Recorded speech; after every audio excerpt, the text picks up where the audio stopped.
కూడా వచ్చిన మీ అందరికీ మరోసారి మన ప్రభువుని యేసునామమున తెలియజేసుకుంటున్నాను. మరి బ్రదర్ ప్రకటించిన విధంగా దయచేసి వాక్యం చెప్తున్నప్పుడు అటు ఇటు కదలొద్దండి. అలాగున్నే మీ మనసును శరీరాన్ని వాక్యం మీద ఉంచండి. మరి చక్కగా బైబిల్లో చెప్తున్న విషయాన్ని, ప్రతి సేవకుడు చెప్తున్న విషయాన్ని నోట్బుక్ లో రాసుకుంటూ తర్వాత నెంబర్ వేసుకునేలాగున మరి దానికి సంబంధించిన విషయాల్ని ముందుగా రాసుకోవాలని కోరుతూ ఉన్నాను. ఎందుకంటే ఇది దేవుడు వాక్యం అండి, చాలా అమూల్యమైనది. ఇలాంటి వాక్యాలు మన జీవితంలో దొరకవచ్చు, మళ్ళా దొరకకపోవచ్చు. కాబట్టి దయచేసి దేవుడు వాక్యం చెప్తున్నప్పుడు శ్రద్ధ కలిగి వినాలని కోరుతూ ఉన్నాను. రైట్, మన పాంప్లెట్ లో కనబడుతూ ఉంది మన టైటిల్, మరి తగ్గింపులో ఉన్న హెచ్చింపు. ఏంటండి? తగ్గింపులో ఉన్న హెచ్చింపు. చూస్తూ ఉంటే అనిపిస్తా ఉంది, తగ్గింపులో ఉంటే హెచ్చింపు ఉంటదా? అదేంటండి, తగ్గించుకుంటే హెచ్చింపబడతామా అని మీరు అనుకుంటే, దాని బైబుల్ చాలా చక్కగా సమాధానం ఇస్తుంది. రాత్రికాల సమయంలో మంచి ఆన్సర్ ను బైబుల్లో ఉండి మనం రాబట్టే ప్రయత్నం చేద్దాం. మరి ఒకసారి బైబిల్ చూసినట్లయితే లోకాసు వార్త 18వ అధ్యాయం 14వ వచనం. లోకాసు వార్త 18వ అధ్యాయం 14వ వచనం. అతని కంటే ఇతడు నీతిమంతుడుగా తీర్చబడి తన ఇంటికి వెళ్ళినని మీతో చెప్పుచున్నాను. తన్ను తాను హెచ్చించుకొనువాడు తగ్గింపబడుననియు తన్ను తాను తగ్గించుకున్నవాడు హెచ్చింపబడిననియు చెప్పాను.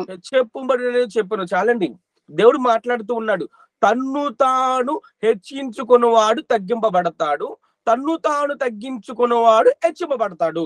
దేవుడు చెప్పేశాడు. అంటే నువ్వు ఎప్పుడైతే తగ్గించుకొని ఉంటావో, ఎప్పుడైతే డౌన్ టు ఎర్త్, మనం అంటుంటాం డౌన్ టు ఎర్త్ అంటే తగ్గింపు కలిగి ఉంటామో మనల్ని హెచ్చిస్తారని దేవుడు చెప్తున్నాడు.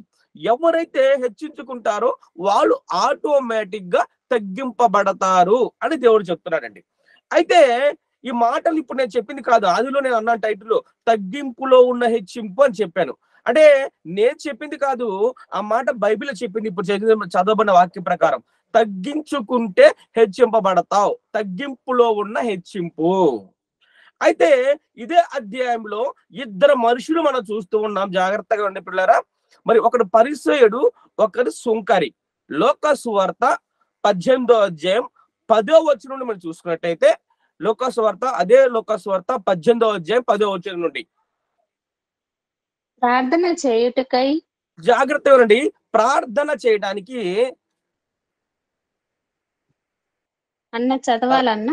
చదవండి అమ్మా. ప్రార్థన చేయుటకై ఇద్దరు మనుషులు దేవాలయమునకు దేవాలయానికి వెళ్ళారు. వారిలో ఒకడు పరిసయ్యుడు, ఒకడు సుంకరి. పరిసయ్యుడు నిలవబడి, జాగ్రత్తగా రండి పిల్లరా, ప్రార్థన చేయటానికి ఇద్దరు మనుషులు చర్చికి వెళ్ళారట, దేవాలయానికి. వారిలో పరిసయ్యుడు ఒకడు సుంకరి. అయితే పరిసయ్యుడు ఒకసారి ప్రార్థన చేస్తున్నాడు. అతని ప్రార్థన ఎలా ఉందో విన్న తర్వాత మీరు చెప్పాలా. ఒకసారి చదువమ్మా, ఎలా ఉందో. దేవా చోరులను అన్యాయస్తులను వ్యభిచారులనైనా ఇతర మనుషుల వలనైనను ఈ సుంకరి వలనైనను ఉండనందుకు నీకు కృతజ్ఞతాస్తుతులు చెల్లించుచున్నాను. చాలండి. ఏం చేశాడు ప్రార్థన? చోరులు, నేను దొంగ వలె ఉండలేదు, వ్యభిచారులే ఉండలేదు, అతను అక్కడ ఉన్నాడు చూసా సుంకరి, వాడి వలె కూడా నేను ఉండలేదు అని చేస్తున్నాడు. అసలు ఇది ప్రార్థనేనా? ఏమండి, ఈ ప్రార్థన మనకి ఎలా కనబడుతుంది? పిల్లలు చెప్పాలనుకుంటే మరి మ్యూట్ చేసుకొని చెప్పాలండి. మీరు కనపడితే బాగుంటది. మీరు నాకు కూడా కనపడతా ఉంటే ఇంకా ఊపు వస్తా ఉంటది కదా. ఏమండి, మీరు వింటున్నారా లేదు అని బ్రదర్ ఒక్కలే కనపడుతున్నారు, శామ్ బ్రదర్ ఒక్కలే.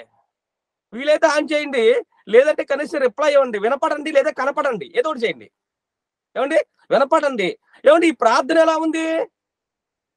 ఎవరన్నా చెప్పండి. ఇప్పుడు నేను చేసింది ఇది ప్రార్థన అంటారా? ఈ ప్రార్థనలో మనకి ఏం కనబడుతుంది? ఏమండి, ఈ ప్రార్థన వెరీ గుడ్. ప్రార్థనలో హెచ్చింపు కనబడుతుందండి. ఏందండి ఆ ప్రార్థన?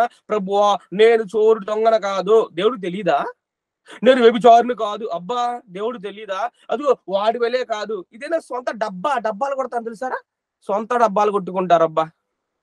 ఏమిటి కొంతమంది చూస్తా ఉంటాం, డబ్బాలు కొట్టమంటే భలే ఇష్టం. ఇతర ఎవరైనా మన డబ్బా కొడుతున్నారు మన గురించి పొగిడితే ఎంత ఆనందపడతావో. అక్క నువ్వు అలా, తమ్ముడు నువ్వు ఇలాంటి డబ్బాలు కొడితే ఎంత ఆనందపడతావో. ఏంటి నా డబ్బా నువ్వు కొట్టు, నీ డబ్బా నేను కొడతా, పరంపర డబ్బా. ఏంటి నా డబ్బా నువ్వు కొట్టు, నీ డబ్బా నేను కొడతా, నీ గురించి పరంపర డబ్బా కొట్టుకుందాం. ఇది సెల్ఫ్ డబ్బా కొట్టుకున్నాడు. విషయం ఏంటంటే ఇంకా ఏమిటి పరిస్థితి సెల్ఫ్ డబ్బా. అయ్యా నేను దొంగన కాదు, దేవుడు తెలీదా, అదే ప్రార్థనే. అసలు నువ్వు చేసిన ప్రార్థనేనా చేసింది, పరిచయం చేసింది. గర్వం కనబడుతుంది, హెచ్చింపు కనబడుతుంది. ప్రార్థన కాదు, అలా ప్రార్థన చేద్దాం దేవుడు చెబుతున్నాడు. కింద ఇంకో ఆయన ప్రార్థన చేస్తున్నాడు. ఇద్దరు వెళ్ళారు కదా, పరిచయం అయిపోయింది. రైట్, శంకర చేస్తున్నా చూద్దాం. అయితే సుంకరి దూరముగా నిలుచుండి ఆకాశము వైపు కన్నులెత్తుటకైనను ధైర్యము చాలక రొమ్ము కొట్టుకొనుచు దేవా పాపినైన నన్ను కరుణించుమని పలికెను. చూడండి, ఈ శంకర్ ప్రార్థన చేస్తున్నాడు. ఎలా ప్రార్థన చేస్తున్నాడు అంటే, ఆకాశం వైపు కళ్ళెత్తడానికి కూడా నేను యోగ్యుని కాదు ప్రభువా, నేను పాపిని, అసలు నేను చూస్తానికి కూడా నాకు అర్హత లేదు. ఆకాశంలో ఉన్నావు, ఆకాశం వైపు అలా నేను చూసి ప్రార్థన చేయడానికి కూడా యోగ్యుని కాదని ధైర్యం సార్. అట్లా దేవుడు అంటే భయపడిపోతున్నాడు. భయపడిపోయి రొమ్ము పట్టుకుంటూ ప్రార్థన చేస్తుంటే, ఈ ప్రార్థన మనకి ఎలా కనబడుతుంది పిల్లరా? ఎలా కనబడుతుందండి? ప్రార్థన తగ్గించుకున్నట్టు కనబడుతుంది, ప్రార్థనలో విధేయత కనబడుతుంది, ప్రార్థనలో దేవుడు అంటే భయం కనబడుతుందండి ఈ శంకర ప్రార్థనలో. అందుకే వీళ్ళు ఇరువరి ప్రార్థనలు విన్న దేవుడు చివరిలో ఎవరిని హెచ్చిస్తున్నాడో చూస్తున్నాం. చదవండి కింద.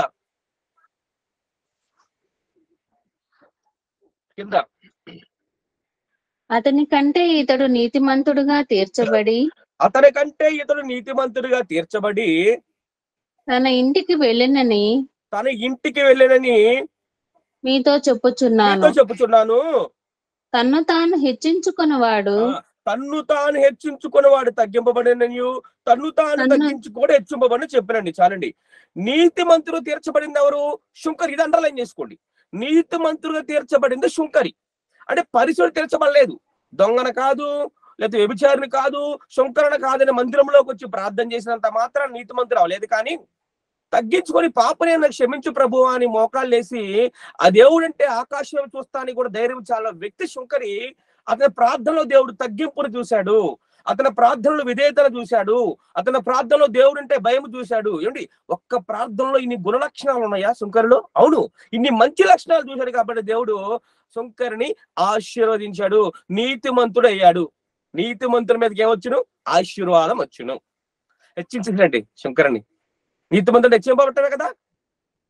దేవుడు శంకరుని హెచ్చేస్తాడు, సెల్ఫ్ డబ్బా కొట్ల పరిచయలాగా. కాబట్టి దేవుడు శంకరుని హెచ్చించాడండి. కాబట్టి మనం కూడా మందిరంలో మనం ఏం చేస్తున్నామో దేవుడు తెలుసు, స్పెషల్ గా చెప్పాల్సిన అవసరం లేదండి. తగ్గించుకొని ఉండాలి, ప్రార్థనలో విధేయత కనబడాలి. తగ్గించుకుంటే దేవుడు మనల్ని హెచ్చిస్తాడు. పిల్లలు ఒక రోజు అంటండి 2 కోళ్ళు గొడవాడుకుంటున్నాయంట. ఎన్ని కోళ్ళు అమ్మా? ఏమండి? 2 కోళ్ళు. ఒక కోడి బ్రాయిలర్ కోడి అంట, బాయిలర్ కోడి. మీకు తెలుసా బాయిలర్ కోడి? దాన్ని ఫారెన్ కోడి అంటారు. రెండోది నాటుకోడి. ఒకటి బాయిలర్ కోడి, నాటుకోడి గొడవాడుకుంటున్నాయి. దేని గురించి గొడవాడుకుంటున్నాయి అంటే, నీకంటే నేను గొప్ప అనేసి బాయిలర్ కోడి స్టార్ట్ చేసిందంట నాటుకోడితో. ఎలా గొప్ప తన గురించి తను చెబుతుంది, ఒకసారి వినండి. ఏం చెబుతుందంటే బాయిలర్ కోడి అందంట నాటుకోడితో, నీకంటే నేను గొప్పదాన్నే. ఎలా గొప్పదాన్ని అంటే, నాకు పైన ఫ్యాన్ ఉంటది, కింద ఏసీ ఉంటది, ఫిల్టర్ వాటర్ తాగుతాను, సండే స్పెషల్ చేపలు పీతలు నత్తలేసి పెడతారు, సండే వీక్లీ డాక్టర్ వచ్చి గోళీలు వచ్చి ఇంజక్షన్ చేస్తాడు, నాకు నా లైఫ్ సూపర్ లైఫ్ అంతట. ఎవరంది? బాయిలర్ కోడి. ఏమంది? పైన ఫ్యాను, కింద ఏసీ, ఫిల్టర్ వాటర్ తాగుతా, సండే స్పెషల్, వారం డాక్టర్ గోళీలు ఇస్తాడు, ఇంజక్షన్ చేస్తాడు, నాది బతుకు నీదేం బతికే దరిద్ర బతుకందంట నాటుకోడిని. ఎవరంది? బాయిలర్ కోడి అదట. అప్పుడు నాటుకోడి అందంట, వసే నువ్వు ఆపో, ఏంది కరెక్టే నువ్వు చెప్పింది. నీకు పైన ఫ్యాను, కింద AC, filter water, Sunday special, doctor గోళీలు ఇస్తాడు, ఇంజక్షన్ చేస్తాడు, కరెక్టే. కానీ నీ బతుకు ఎన్ని రోజులు తెలుసా? 40 రోజులే నీ భోగాటం అందట. అంటే ఎందుకు 40 రోజులండి? 40 రోజుల తర్వాత అది పరిపక్వానికి వచ్చి కోడిగా సంపూర్ణంగా ఎదిగిన తర్వాత దాన్ని కోసేసి ఏం చేస్తారు? మార్కెట్లో అమ్మేస్తారు. 40 రోజులు నీ భోగాటం, 40 తర్వాత నిన్ను కోసేసి కూర వండుకుంటారు, నిన్ను కోసి మార్కెట్లో కేజీల లెక్కన అమ్ముతారు. నీదేం బతుక? దరిద్ర బతుకు. ఏమండి నా బతుకు? నేను నాటుకోండి అయినా నన్ను ఎవరు పిలవరు. నాటుకోడి మామూలు ఇంటికి పొందుకుతే చాయ్ చాయంట బో బో అంటాం. దాన్ని కోడిని ఎలా పిలుస్తాం కూడా తెలియదు ఒకసారి కొంతమందికి. ఏమండి చాయ్ అంటే కుక్క అవుతుంది, కోడిని ఏమంటారు చెప్పాలి, విషయాన్ని పంపించేస్తుంటాం. అలా నువ్వు అందరూ అసహించుకుంటారు. అయినా నేను ఎదుగుతాను, పొదుగుతాను, గుడ్లు పెడతాను, పిల్లలకు అంటాను, నా పిల్లలతో హ్యాపీగా స్వేచ్ఛగా తిరుగుతాను. అది జీవితం అంటే. నీదేం పట్టికే గొడ్రాల పిల్లలు లేదానా? నాదేనే నిజమైన బతుకదటండి. ఎవరు? నాటుకోడండి. కాబట్టి ఇప్పుడు మనం ఏ కోళ్ళు? ఫారెన్ కోళ్ళు, నాటుకోళ్ళు చెప్పాలి మీరు విశ్వాసులు. ఇప్పుడు మీరు ఏ కోళ్ళు? నాటుకోళ్ళు అన్న ఒకసారి హ్యాండ్స్ రైజో లేదా క్లిక్ చేయని తెలిసిద్ది. అందరు నాటుకోళ్ళే అంటారు, ఫారెన్ అంటారు. ఎందుకంటే 40 రోజుల జీవితం, పైన ఫ్యాన్, కింద ఏసీ, ఫిల్టర్ వాటర్. మీకు ఏ కోళ్ళో తెలియాలంటే ఎప్పుడు తెలుసా? మీరు సమ్మర్ వచ్చినప్పుడు, ఫ్యాన్ లేనప్పుడు, ఏసీ లేనప్పుడు, ఫ్రిడ్జ్ లో వాటర్ లేనప్పుడు, ఏందయ్య గారు ఏసీ వేయొచ్చుగా, చర్చిలో మందిరంలో ఏసీ పెట్టొచ్చుగా, ఫారెన్ కోడి అయిపోతాం. ఏమండి ఏవయ్య గారు కూలింగ్ వాటర్ ప్రొవైడ్ చేయొచ్చుగా, ఏ కోడి? ఫారెన్ కోడి.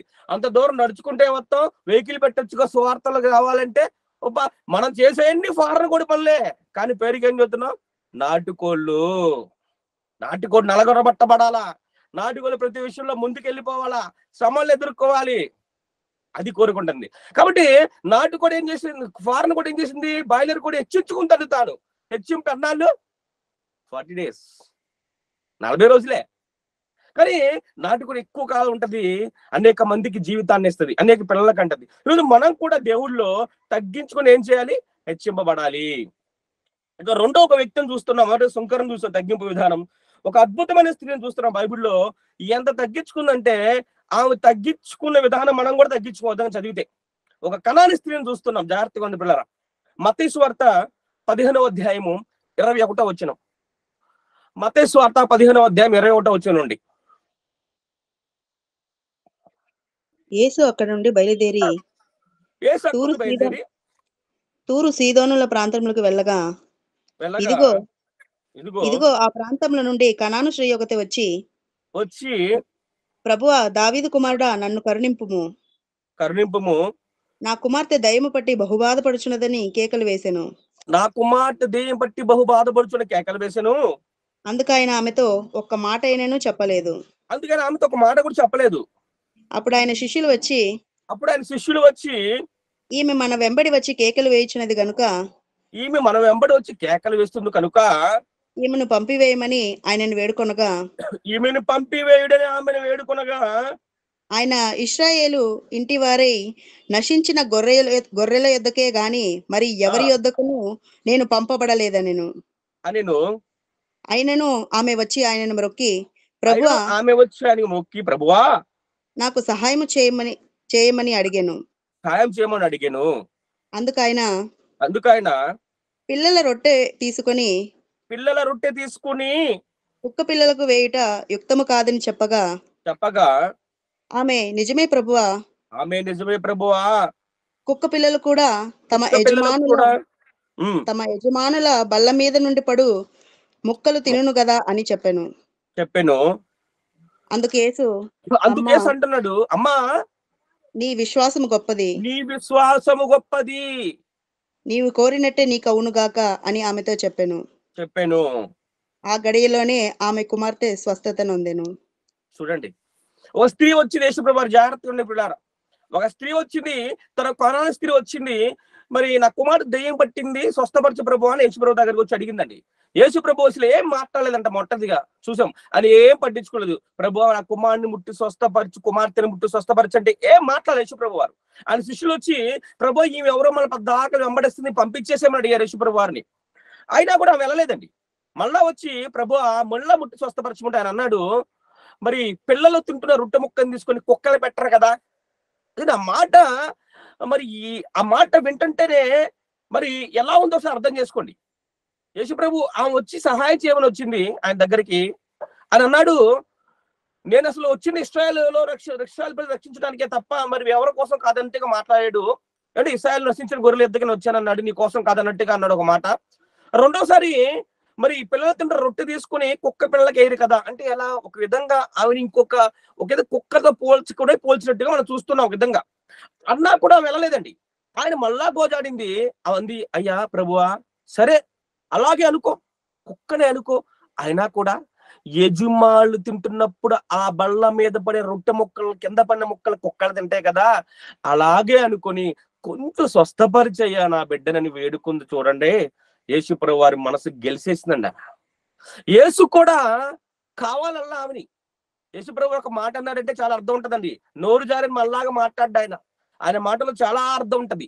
ఆమె విశ్వాసం లోపాలుండి రావాలంటే కొంచెం అలాంటి పదజాలముతో మాట్లాడాల్సి వచ్చింది. ఆయన అలాంటి పదాన్ని వాడాల్సి వచ్చింది. ఏమని ఇశ్రాయేలు రచించిన గొర్రెలు ఎద్దుకు వచ్చానన్నాడు, ఎలా లేదు. ఇక మళ్ళా అని చెప్పి పిల్లలు తీసి కుక్క పిల్లకి వేరు కదా, కుక్కలకి వేరు కదా అన్నట్టుగా మాట్లాడాడండి.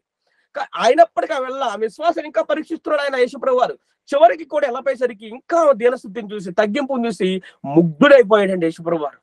తగ్గింపును చూసి ముగ్ధుడైపోయి, నీ కుమార్తెను స్వస్థపరుస్తాను, ఆయన కుమార్తె స్వస్థపరిచాడండి.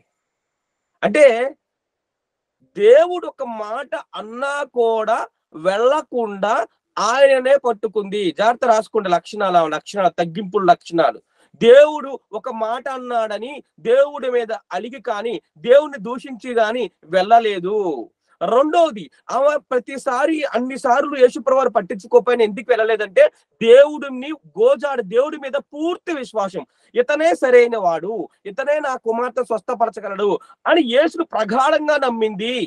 మూడోది, ఆమె తన్ను తాను తగ్గించుకుంది. ఎంతగా తగ్గించుకుందంటే చివరికి ఒక కుక్క అన్న విధంగా అన్నా కూడా సరే ప్రభు అలాగే అనుకో, మరి ఆ రొట్టె ముక్కలు కింద పడినప్పుడన్నా కుక్కలు తింటాయి కదా, అలాగే అనుకో, నన్ను ముట్టు స్వస్థపరచు ప్రభువా, నా కుమార్తె స్వస్థపరచు ప్రభువా అని తగ్గింపుతో గోజాడింది. తగ్గింపు ప్రార్థనలాగా మనకు కనపడుతుందండి ఆయన ముందు. ఈ లక్షణాలు ఆవులో చూసిన యేసు ముగ్ధుడైపోయాడు. ఏమైపోయాడు? ముగ్ధుడైపోయాడండి. వెంటనే ఆ కుమార్తెను స్వస్థపరిచాడు. మనం ఏమంటామండి? ఒక మాట అంటే, నేను వాక్యం చెప్తున్నా అనుకోండి, ఎవరికైనా తగిలిందనుకో హృదయానికి, ఏమంటారు? శ్యామ్ బ్రదర్, ఆ డేవిడ్సన్ బ్రదర్కి అని చెప్పి పంపించే వాక్యంలో నా గురించి చెప్పముని, అవునా అంటారులే సామాన్యంగా. ఏమండి, చాలా సందర్భాలు నేను చూశానండి. నువ్వు వాక్యం చెప్తే కొన్ని సంఘాలకు వెళ్ళి ఆ సంఘంలో ఉన్న సేవకులను అడిగిన వాళ్ళు కొంతమంది ఉన్నారు. ఆ బ్రదర్ ఏంది ఈరోజు నా గురించి చెప్పారు, బ్రదర్ నా గురించి నువ్వేం చెప్పావా అని అడిగారట చాలా మంది. అంటే వాక్యం మన హృదయాలు తగులుతున్నప్పుడు, లేదా మనం చేసిన తప్పులు వాక్యం ద్వారా వాక్య వెలుగులో కనపడుతున్నప్పుడు దేవుడు మళ్ళీ మారముని దేవుడు సేవకుల ద్వారా హెచ్చరిస్తున్నాడని నువ్వు అనుకోవాలి. నువ్వు అక్కడ తగ్గించుకోవాలి. దేవుడు యేసుప్రభు అన్నప్పుడు ఆమె, ఏంటి ప్రభు ఏం మాట్లాడుతున్నావు, నన్ను అలా పోలుస్తావా, ఎంత నీ సహాయం కోరి నేను వస్తే నువ్వు నన్ను మరీ కుక్కతో పోలుస్తావా, నీ సహాయం వద్దు, ఏమి వద్దు అని వెళ్ళిపోతే ఏమయ్యేది? కుమార్తె సచ్చేది దెయ్యం పట్టి. అంతే కదా, దెయ్యం పట్టి చివరికి పీడియం పడి బాధపడి చచ్చిపోయింది. కానీ తగ్గించుకుంది కాబట్టి గొప్పగా ఆశీర్వదింపబడిందండి, హెచ్చింపబడింది. ఒక విధంగా ఎలా అంటే స్వస్థత పొంది తన జీవితంలో, తన కుటుంబంలో. కాబట్టి సేవకులు చెప్పేటువంటి హెచ్చరికలను కానీ, లేకుంటే దేవుడు వాక్యం ద్వారా మనం చెప్పే హెచ్చరికలు త్రోసి వేయకూడదండి. అవల్ల ఎందుకు ప్రభువా ఏంది అలా మాట్లాడుతున్నావు, ఎంత సహాయం కోరినాడు పట్టించుకోవా, ఏంది నువ్వు కాదే ఇంకొకళ్ళు, ఈ కాదు ఇంకో చర్చి, ఈ సేవకుడు కాదు ఇంకో సేవకుడు, ఇలాంటి మాటలు మన రాకూడదండి. వాక్యాలు బోధిస్తూ ఉన్నప్పుడు ఆ వాక్యం ఏదైనా ఒక షూడి తగిలిపోయింది మనకి. అప్పుడు దేవుడు ఏం మాట్లాడుతున్నాడో మనం గ్రహించాలి. మన కోసమే చెప్పాలనకూడదు, మన మార్గాన్ని సరి చేసుకోవడానికి చెప్పడని తగ్గించుకోవాలి పిల్లలు. అదే తగ్గింపు. అప్పుడే మన జీవితంలో మేలు చూస్తాం, అప్పుడే మన జీవితంలో నుండి హెచ్చింపబడతామని దేవుడు మాట్లాడుతున్నాడు పిల్లరా. దేవుడు మాట్లాడుతున్నాడు. ఒక రోజు అంటే పిల్లరా, ఒక సేవకుడు మరి ఒక సంఘాన్ని నడుపుతున్నాడట. సంఘం నడుపుతూ ఉన్నప్పుడు 10 మంది కంటే ఎక్కువ రావట్లేదంటండి సంఘానికి. అయితే ఆ చుట్టుపక్కల ఆయన చెప్పే వాక్యాన్ని ఆ సంఘంతో పాటు ఒక నక్క కూడా వింటుందట. ఎవరంటున్నారు వాక్యాన్ని? నక్క వింటుందంటండి. నక్క విని కొన్ని రోజులు సేవకుడి దగ్గరకు వచ్చి, అయ్యగారు నాకు బాప్తీసం ఏమని అడిగిందట. ఏమని అడిగింది అయ్యగారిని? నాకు బాప్తీసం అయ్యి నేను వాక్యం బయట ఉండంటే అయ్యగారు అన్నాడా, నువ్వు ఎట్టా పెడితే అట్ట చెప్తే నేను విన్నో ఈ ఈవన వాక్యం, నువ్వు కొన్నాళ్ళు మందిరానికి రా, నీ ప్రవర్తన చూసిస్తానట. అప్పుడు నాకు వచ్చిందంటండి. కొన్నాళ్ళు మంచిగా ఉంది, పరిచయం చేసి, చేపలు వేసింది, పాంప్లెట్లు పంచి, సేవ చేసి 10 మంది ఉన్న సంఘాన్ని 100 మందిని చేసేసిందట. ఎంతమంది పిల్లరా? 100 మందిని చేసిందంట. నమ్మకం కుదిరి చేసుకుంది. అయ్యగారు అంటే పాప సరే నమ్మకం కుదిరి బాప్తీసం ఇస్తా అని చెప్పి తీసుకెళ్ళడానికి ఇచ్చిందండి. మంచి అంగీ ధరించిందంట నక్క. మెల్లో ఏవేసేసింది? సిలువ వేసేసుకుందంట. వెంటనే బాప్తీసం మళ్ళీ సిలువ సింబల్ వేసేసుకుని గొలుసు వేసేసుకుని వచ్చేసిందంటండి. వచ్చేసి ఇక మందిరంలో దానికి ఒక పెద్ద పోస్ట్ ఇచ్చారు అయ్యగారు. ఏం పోస్టు? సంఘ పెద్ద పోస్ట్ ఇచ్చేసాడు. సంఘ పెద్ద పోస్ట్ ఇచ్చాడండి. అయితే అయ్యగారు ఊరికేదో తెలుతూ ఒక 10 రోజులు పని పడింది వేరే చోట. పడినప్పుడు సంఘం పిలిచి, ఇదిగో నేను 10 రోజులు బయటికి వెళ్తున్నాను, ఈ నక్కని ఏం చేస్తున్నాను, పెద్దగా నియమించాను కాబట్టి నేను లేని లోటు మొత్తం తీర్చి దానికి అందరూ లోపం ఉండని సంఘాన్ని అప్పగిచ్చి వెళ్ళిపోయాడు అయ్యగారు 10 రోజులు ఊరికి. ఇక నక్కకి అయ్యగారు వెళ్ళిపోయిన తర్వాత దాని పాత ఫ్రెండ్స్ గుర్తుకొచ్చారంట, వాళ్ళ బంధువులు గుర్తుకొచ్చారంట. అయ్యగారు కూడా ఊర్లో లేరు కదా, 10 రోజులు దాకా రారు, ఒకసారి నా వాళ్ళని చూసి వద్దామని బయలుదేరిందంటండి. అడవికి బయలుదేరిందంట తన బంధువుల్ని, తన ఫ్రెండ్స్ చూసి వద్దామని. వెళుతూ ఉన్నప్పుడు దారి మధ్యలో ఏమిటి చచ్చిన కలేబరం కనబడిందంట నక్కకి. ఏం కనబడింది? చచ్చిన కలేబరం. ఒక్కసారి ఆగిపోయిందట. ఎందుకు ఆగిపోయి తన మనసులో ఆగుతుందట. వేరే జంతు కలేబరం కనబడేసరికి దాన్ని తిందామా వద్దా అనుకుని, వద్దు మనం బాప్తీసం పొందాం, మారు మనసు పొందాం, బట్టలు వేసుకున్నాం, మెల్లో సిలువ ఉంది, వద్దు అని 2 అడుగులు లెక్క వేసిందట. మళ్ళా మనసు ఒప్పుకోవట్లేదట. మళ్ళా ముందుకెళ్ళి ఆయన చుట్టూ ఎవరు లేరు కదా, అయ్యగారు కూడా ఊర్లో లేరు కదా అని ఇక తింటాం ప్రారంభించిందంట జంతు కలేబరాన్ని. ప్రారంభిస్తున్నప్పుడు మెల్లో సిలువ ఉంది కదా, అది వంగుతూ తింటున్నప్పుడు అడ్డం వస్తుందంట పద్దాకలు తిన్న మాంసానికి. అప్పుడు మెల్లగా సిలువని తీసుకెళ్లి ఆ చెట్టుకు తగిలిచ్చి ప్రశాంతంగా తినేసి మూతి మూసుకొని మళ్ళా సిలువ వేసేసుకొని బయలుదేరిందంటండి. బయలుదేరి ఏం తెలియనట్టు వాళ్ళ బంధువులు కలిసి మందిరానికి వచ్చేసింది. అయ్యగారు ఊరు నుండి వచ్చేసారండి. వచ్చేసి వాక్యం చెప్తున్నాడట. ఏ వాక్యం చెప్తున్నాడంటే, నువ్వు ఒంటరిగా వెళ్ళి ఏమి చేసావో దేవుడికి తెలియదు అనుకుంటున్నావా అన్నాడట వాక్యంలో. ఏమన్నాడు? ఎవరు లేరనుకో నువ్వు చేసిన తప్పు తెలియదు అనుకుంటున్నావా, నువ్వు ఆ రోజు ఏం చేసావో మొత్తం తెలుసు అన్నాడట. ఈ నక్క కోపం చేసిందంట. ఎందుకు నా గురించి అయ్యగారికి ఎవరో చెప్పారు, నువ్వు లేనప్పుడు ఏం చేసావో తెలియదు అనుకుంటున్నావా, లేదంటే నేను లేనప్పుడు నువ్వు ఏమేం చేసావో తెలియదు అనుకో, నీ బ్రతుకు మొత్తం తెలుసు, చేసిన మొత్తం తెలుస్తాడు. కోపంతో ఊగిపోతున్నట్ట.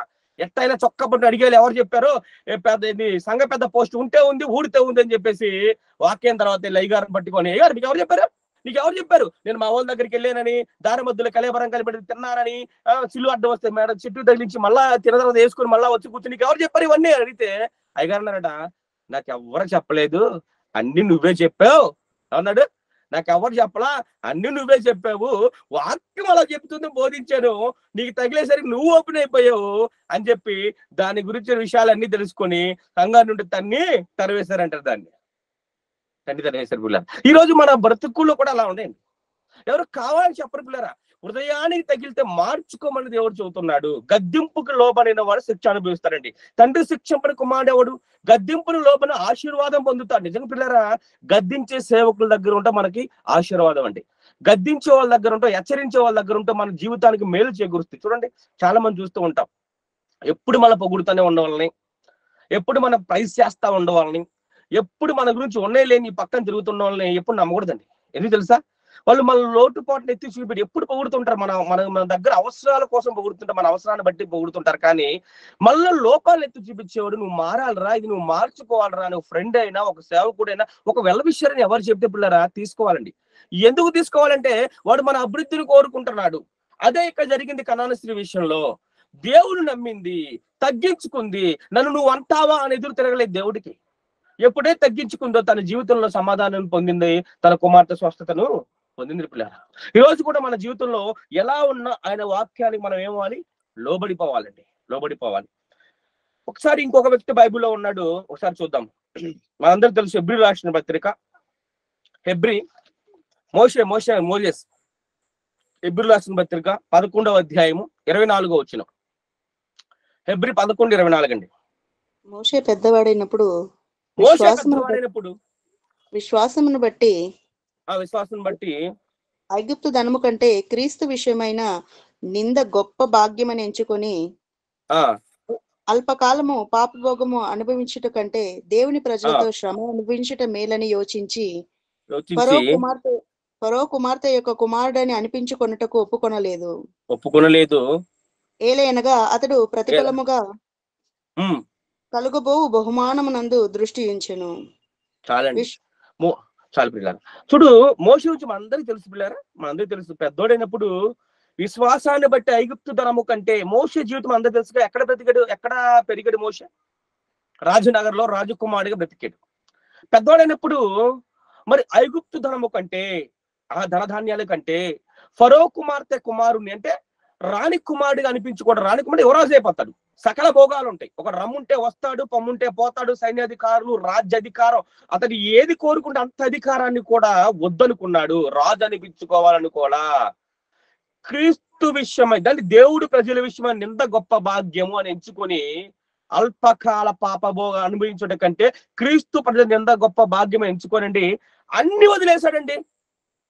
రాజరికాన్ని వదిలేశాడు, రాజతనాన్ని వదిలేశాడు, సుఖభోగాన్ని వదిలేసి అనుభవించడానికి అరణ్యాల్లో పడి, ఎడారుల్లో పడి బ్రతకడానికి ఇష్టపడి బయటకు వస్తాడండి. ఎవరు? మోషే. మనమేమో ఏమి లేని వాటి కోసం ముందుకెళ్ళి ఎగబడుతున్నా, ఈ కావాలి ఈ కావాలి. ఆయన అన్ని ఉండి కూడా వదిలేసి వచ్చేసాడు మోషే. దేవుడి ప్రజలు అనుభవించడం మేలు, శ్రమ అనుభవించడం మేలండి. నిజంగా మోషే దేవుడు ఎంత హెచ్చరించాడంటే హిస్టరీలోనే, చరిత్రలోనే గొప్పవాడిగా దేవుడు మోషేని నిలబెట్టేశాడండి. ఎలా? దేవుడు సొంతగా చేతి రాతతో రాసిచ్చిన పలకలను మోసే గొప్ప భాగ్యం అడిగిచ్చాడు. చరిత్రలో మోషేకే ఇచ్చాడు. అప్పుడు దాకా వాక్యము రాతపూర్వకంగా లేదు. ఎలా ఉంది వాక్యం? అప్పుడు దాకా దేవుడు ప్రవక్తలు గాని, దేవదూతలు గాని అలా చెప్పడం ప్రారంభించారు ఇతరులకి. కానీ మొట్టమొదటిగా మరి 10 కమాండ్మెంట్స్ 10 ఆజ్ఞలను దేవుడు తన చేతితో, తన వ్రేలితో రాతి పలకల మీద రాసిన పలకలని మోసే గొప్ప భాగ్యాన్ని మోషేకి దేవుడిచ్చాడు. ఇంతకంటే ఏందండి? అలాగే కొన్ని 100 లక్షల కాల్బలాన్ని నడిపించేటువంటి శక్తిని నాయకుడిని మోషేకి ఇచ్చాడు. మరి తెలిసిన హిస్టరీలో కూడా బైబిల్ తెలియని వాళ్ళు కూడా బైబిల్లో కొంతమంది భక్తుల పేర్లు మీకు తెలుసా అని అడిగితే 4-5 పేర్లు చెప్పేస్తారండి. ఫ్రీగా, ఈజీగా చెప్పేస్తారు. ఎవరు చెప్పగలరా? అన్నిలు కూడా, దేవుడు నమ్మనోళ్ళు కూడా బైబిల్లో 4-5 వ్యక్తుల పేర్లు మీకు తెలిస్తే చెప్పనంటే ఈజీగా చెప్తారు. ఒక 4 పేర్లు. మీరు ఎవరైనా చెప్పగలుగుతారని చూస్తా పిల్లలు. మీట్ చేసి చెప్పండి. కొంచెం ఏమైనా ఐడియా ఉంటే పర్లేదండి. ఇన్వాల్వ్ కాండి దేవుడు వాక్యాల్లో. కనీసం వినబడండి, కనబడకపోయినా. ఎవరి పేర్లు చెప్తారు త్వరగా? టైం లేదు కదా. దావీదు, అబ్రహాం, ఆదాం,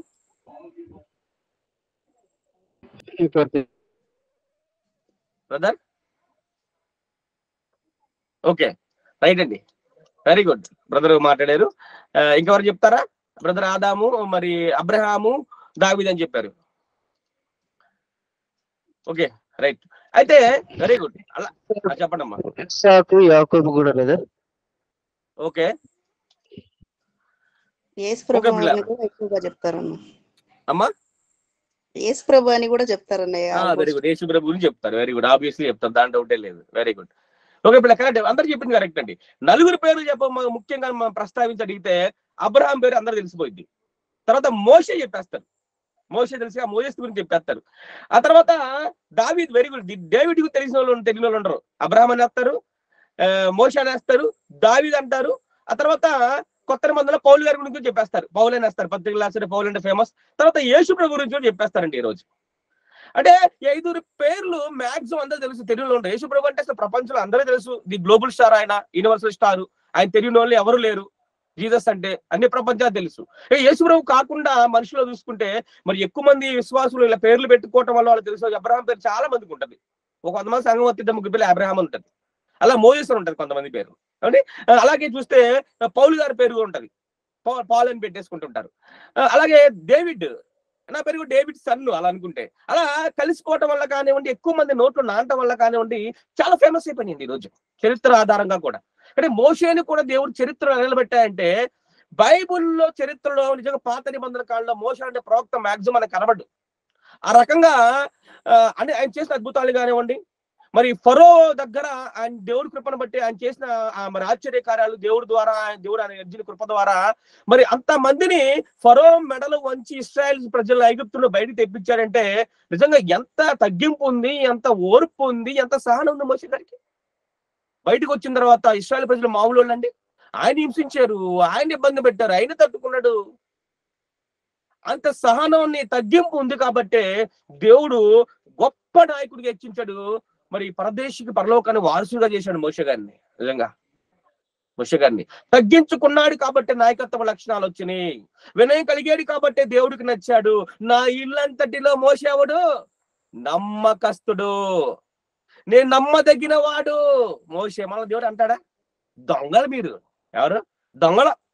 ఆరా దొంగిలిస్తాం, దశభా దొంగిలిస్తాం, దేవుడికి దొంగిలిస్తాం, దేవుడి సమయాన్ని దొంగిలిస్తాం.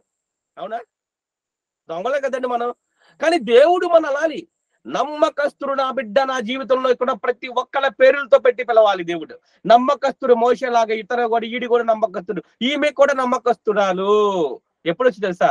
నువ్వు తగ్గించుకుంటే. అండర్లైన్ చేసుకో. మోషే హెచ్చించుకుంటే మధ్యలోనే పోయేవాడు, కాలబలాన్ని అక్కడ నడిపించేవాడు కాదు. ప్రతి సహనం ఉంది మోషేలో. తగ్గింపులో చాలా లక్ష్యం. ఒక్క తగ్గింపు కాదండి, తగ్గించుకున్నోడికి సహనం ఉంటది, తగ్గించుకున్నోడికి ఓర్పు ఉంటది, తగ్గించుకున్నోడికి ప్రేమ ఉంటది, తగ్గించుకున్న జీవిత లక్ష్యాలు ఉంటాయి. కొంతమంది చూడండి సైలెంట్ గా ఉంటారు, చాలా మేధావులు. అలాంటి వాళ్ళు గుర్తుపెట్టుకోండి. ఎప్పుడు ఏది పడితే అది తెలిసిన వాళ్ళు ఎక్కువ నమ్మకూడదు. వాళ్ళు ఏమో డొల్ల ఉంటది. సైలెంట్ గా ఉన్నాడు ఎప్పుడు వైలెంట్ అయిపోతాడు. అంటే సైలెంట్ గా ఉంటే తక్కువ మాట్లాడతారు వాళ్ళు. చాలా మేధావులు అండి, చాలా మేధావులు. తగ్గించుకుంటున్నాడు కదా అని మీరు అనుకోవద్దు. సింహం ఒక అడుగు వెనక్కి వేసిందంటే అర్థమైంది 4 అడుగులు ముందుకేయటానికి. అది మీకు తెలియదు. భయపడింది అనుకోవాకండి. క్రైస్తవులు అలాంటి వాళ్ళే. తగ్గించుకున్నట్టు కనబడతాం మనం. ఒక అడుగు వెనక్కి అందరూ అనుకుంటారు క్రైస్తవులు ఏం చేయలేరు, ఏం వాళ్ళు అంతే. కాదండి, ఒక్క అడుగు వెనకేసామంటే దాని అర్థం 4 అడుగులు ముందుకే పోతున్నాం. మన దేవుడు ఏపిస్తున్నాడు. అలా ఉండాలి తగ్గింపు అంటే మన జీవితంలో. కాబట్టి ఏ పడితే మాట్లాడకూడదు పిల్లరా. దేవుడు మనకి ఒక మాట అన్నాడు, మాట్లాడటానికి నిదానించువాడును వినుటకు ఎదురుపడి వాడిని కలిగి ఉండాలి. దేవుడు మనకి ఒక నోరు 2 చెవులు ఇచ్చాడు. ఎందుకు చెబుతారా? చెవులు ఎన్ని? ఒకటి పెట్టేసి ఒకటి మూసేయచ్చుగా. ఆ 2 ఇచ్చాడు దేవుడు. నోరు కూడా ఇక్కడ ఒక నోరు కూడా ఉంటే బాగుంది అనిపిస్తుంది. ఇక్కడ బొక్క ఒక నోరు, ఈ 3 నోరులు ఉంటాయండి.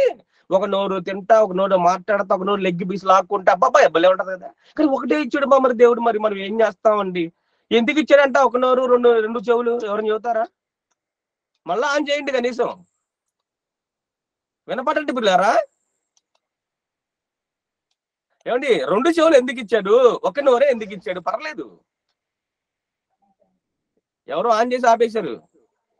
తక్కువ మాట్లాడడానికి ఒక నోరు ఇచ్చారు, బాగా వినడానికి 2 చెవులు ఇచ్చారు. Very good. మీరు మంచి విశ్వాసులమ్మా. Very good, claps. Very nice. బాగా చెప్తాం. మీకు అన్ని తెలుసు. అయితే ఎందుకు ఇచ్చాడంటే దేవుడు బ్రదర్ బాగా నడిపిస్తాడు ఆత్మీయతలు మిమ్మల్ని. ఏమండి ఒక్క నోరు తక్కువ మాట్లాడు. నీకు 2 ఇస్తే ఒకటికే తట్టుకోలేం కొంతమంది నోరు. ఏమండి ఒకటికే తట్టుకోలేం కాబట్టి ఒకటే ఇచ్చాడు. 2 ఇస్తేగా ఉండలేం. ఇకపోతే 2 చెవులు అంటే ఎక్కువ విను. ఒకటి ఇస్తే ఎలా సరిగ్గా వినవేమో అని 2 ఇచ్చాడు. 2 ఇస్తే ఎక్కువ లోపల చొప్పించుకుంటావు మాటలని, తక్కువ మాట్లాడతావని. అందుకే అతిగా ప్రసంగికుడు అంటే అతిగా మాట్లాడేవాడు లేకపోతే అతిగా సంబోధించేవాడు జనంలో గౌరవం ఉండదండి. మీకు తెలుసలేదు. సమయాన్ని బట్టి మాట వదలాలి. చాలా విలువైంది మాటలు. బైబిల్లో చాలా విస్తారైన మాట దోషములు తప్పదన్నాడు. కాబట్టి తగ్గించుకున్నవాడు ఆలోచించి మాట్లాడతాడు. హెచ్చించుకున్నవాడు చిన్న పరిసేయుడు వాగేస్తా ఉన్నాడు. అలా ఉండకూడదండి. తగ్గించుకున్నట్టు ఏమవుతాం మనం? హెచ్చింపడతాం. మోషేని కూడా దేవుడు హెచ్చించాడు. పిల్లరా మనకు తెలుసో లేదు, మన జీవితంలో చాలా మంది మనల్ని అవమానపరుస్తూ ఉంటారండి. జీవితంలో మళ్ళీ ఇబ్బంది పెడుతూ ఉంటారు. మనం హెచ్చింపుకోకూడదండి. తగ్గించుకొని టైం కోసం వెయిట్ చేయాలి. పిల్లరా టైం వచ్చినప్పుడు కొట్టాలి. అదే దేవుడు కోరుకుంటూ ఉన్నాడు. మనకు తెలుసో లేదు, ఒక చెట్టు జీవితాన్ని చూసుకుంటే జాగ్రత్తగా ఉండండి. చెట్టు మొదటి దశ ఏంటి? విత్తనం. ఏంటిది? విత్తనం అండి. భూమిలో విత్తనాన్ని పాటినప్పుడు ఆ విత్తనాన్ని ఏమవుతుందంటే పక్షులు వచ్చి తినడానికి ప్రయత్నిస్తాయి. అలాగే దారిని వెళ్ళే పశువులు తొక్కుతూ ఉంటాయి దాన్ని. వాటిని తట్టుకొని అది మొక్క అయిన తర్వాత, అంటే పశువులు తొక్కుతున్నప్పుడు తట్టుకొని పక్షులు తింటున్నా కూడా తట్టుకొని కొంచెం పెరిగి మొక్క అయిన తర్వాత మళ్ళా దారిని పోయేటువంటి పశువులు కానివ్వండి, పక్షులు కాని వచ్చి రెక్కలు అది దాని కూడా ఆకులను తినటం కానీ, తొక్కటం కానీ, నవ్వులేయడం ట్రై చేస్తాయి. అది కూడా తట్టుకొని మహావృక్షమైన తర్వాత అంటే విత్తన దశను తట్టుకొని, మొక్క దశను తట్టుకొని మహావృక్షమైన తర్వాత ఏ జంతువులైతే తను ఎదిగేటప్పుడు అడ్డం వచ్చినాయో, తొక్కాలని చూసినాయో ఎదగనీయకుండా పెద్ద వృక్షం అయిన తర్వాత అదే జంతువులు వచ్చి ఆ చెట్టు నీడ కింద విశ్రమిస్తాయి. చూడండి, ఒక పశువు తొక్కుతున్న మొక్కగా ఉన్నప్పుడు విత్తనాన్ని తొక్కుతుంది, కానీ పెద్ద మొనాన వృక్షం అయిన తర్వాత ఎండ దెబ్బకు తట్టుకున్న చెట్టు కిందకు వచ్చి నుంచుండేది అదే పశువు. అదే పక్షులు చెట్టు మీద వాలి ఎండ వేడిని తట్టుకొని చల్లదనానికి ఉంటాయండి. చూడండి పిల్లరా, అంటే ఎదిగే దశలో దాన్ని చంపాలని చూసిని, ఎదిగే దశలో ఎదగనీయకుండా తొక్కాలని చూసిని, అన్ని తట్టుకొని నిలబడి తగ్గించుకొని ఉన్న తర్వాత గొప్పగా ఆశీర్వదించి పెద్ద వృక్షమైన తర్వాత తన్ను బాధించిన వారే తన ఎద్దుకు వచ్చి తన నీడలో బ్రతుకుతున్నారు. అదే దేవుడు నేర్చుకోమని అంటున్నాడండి.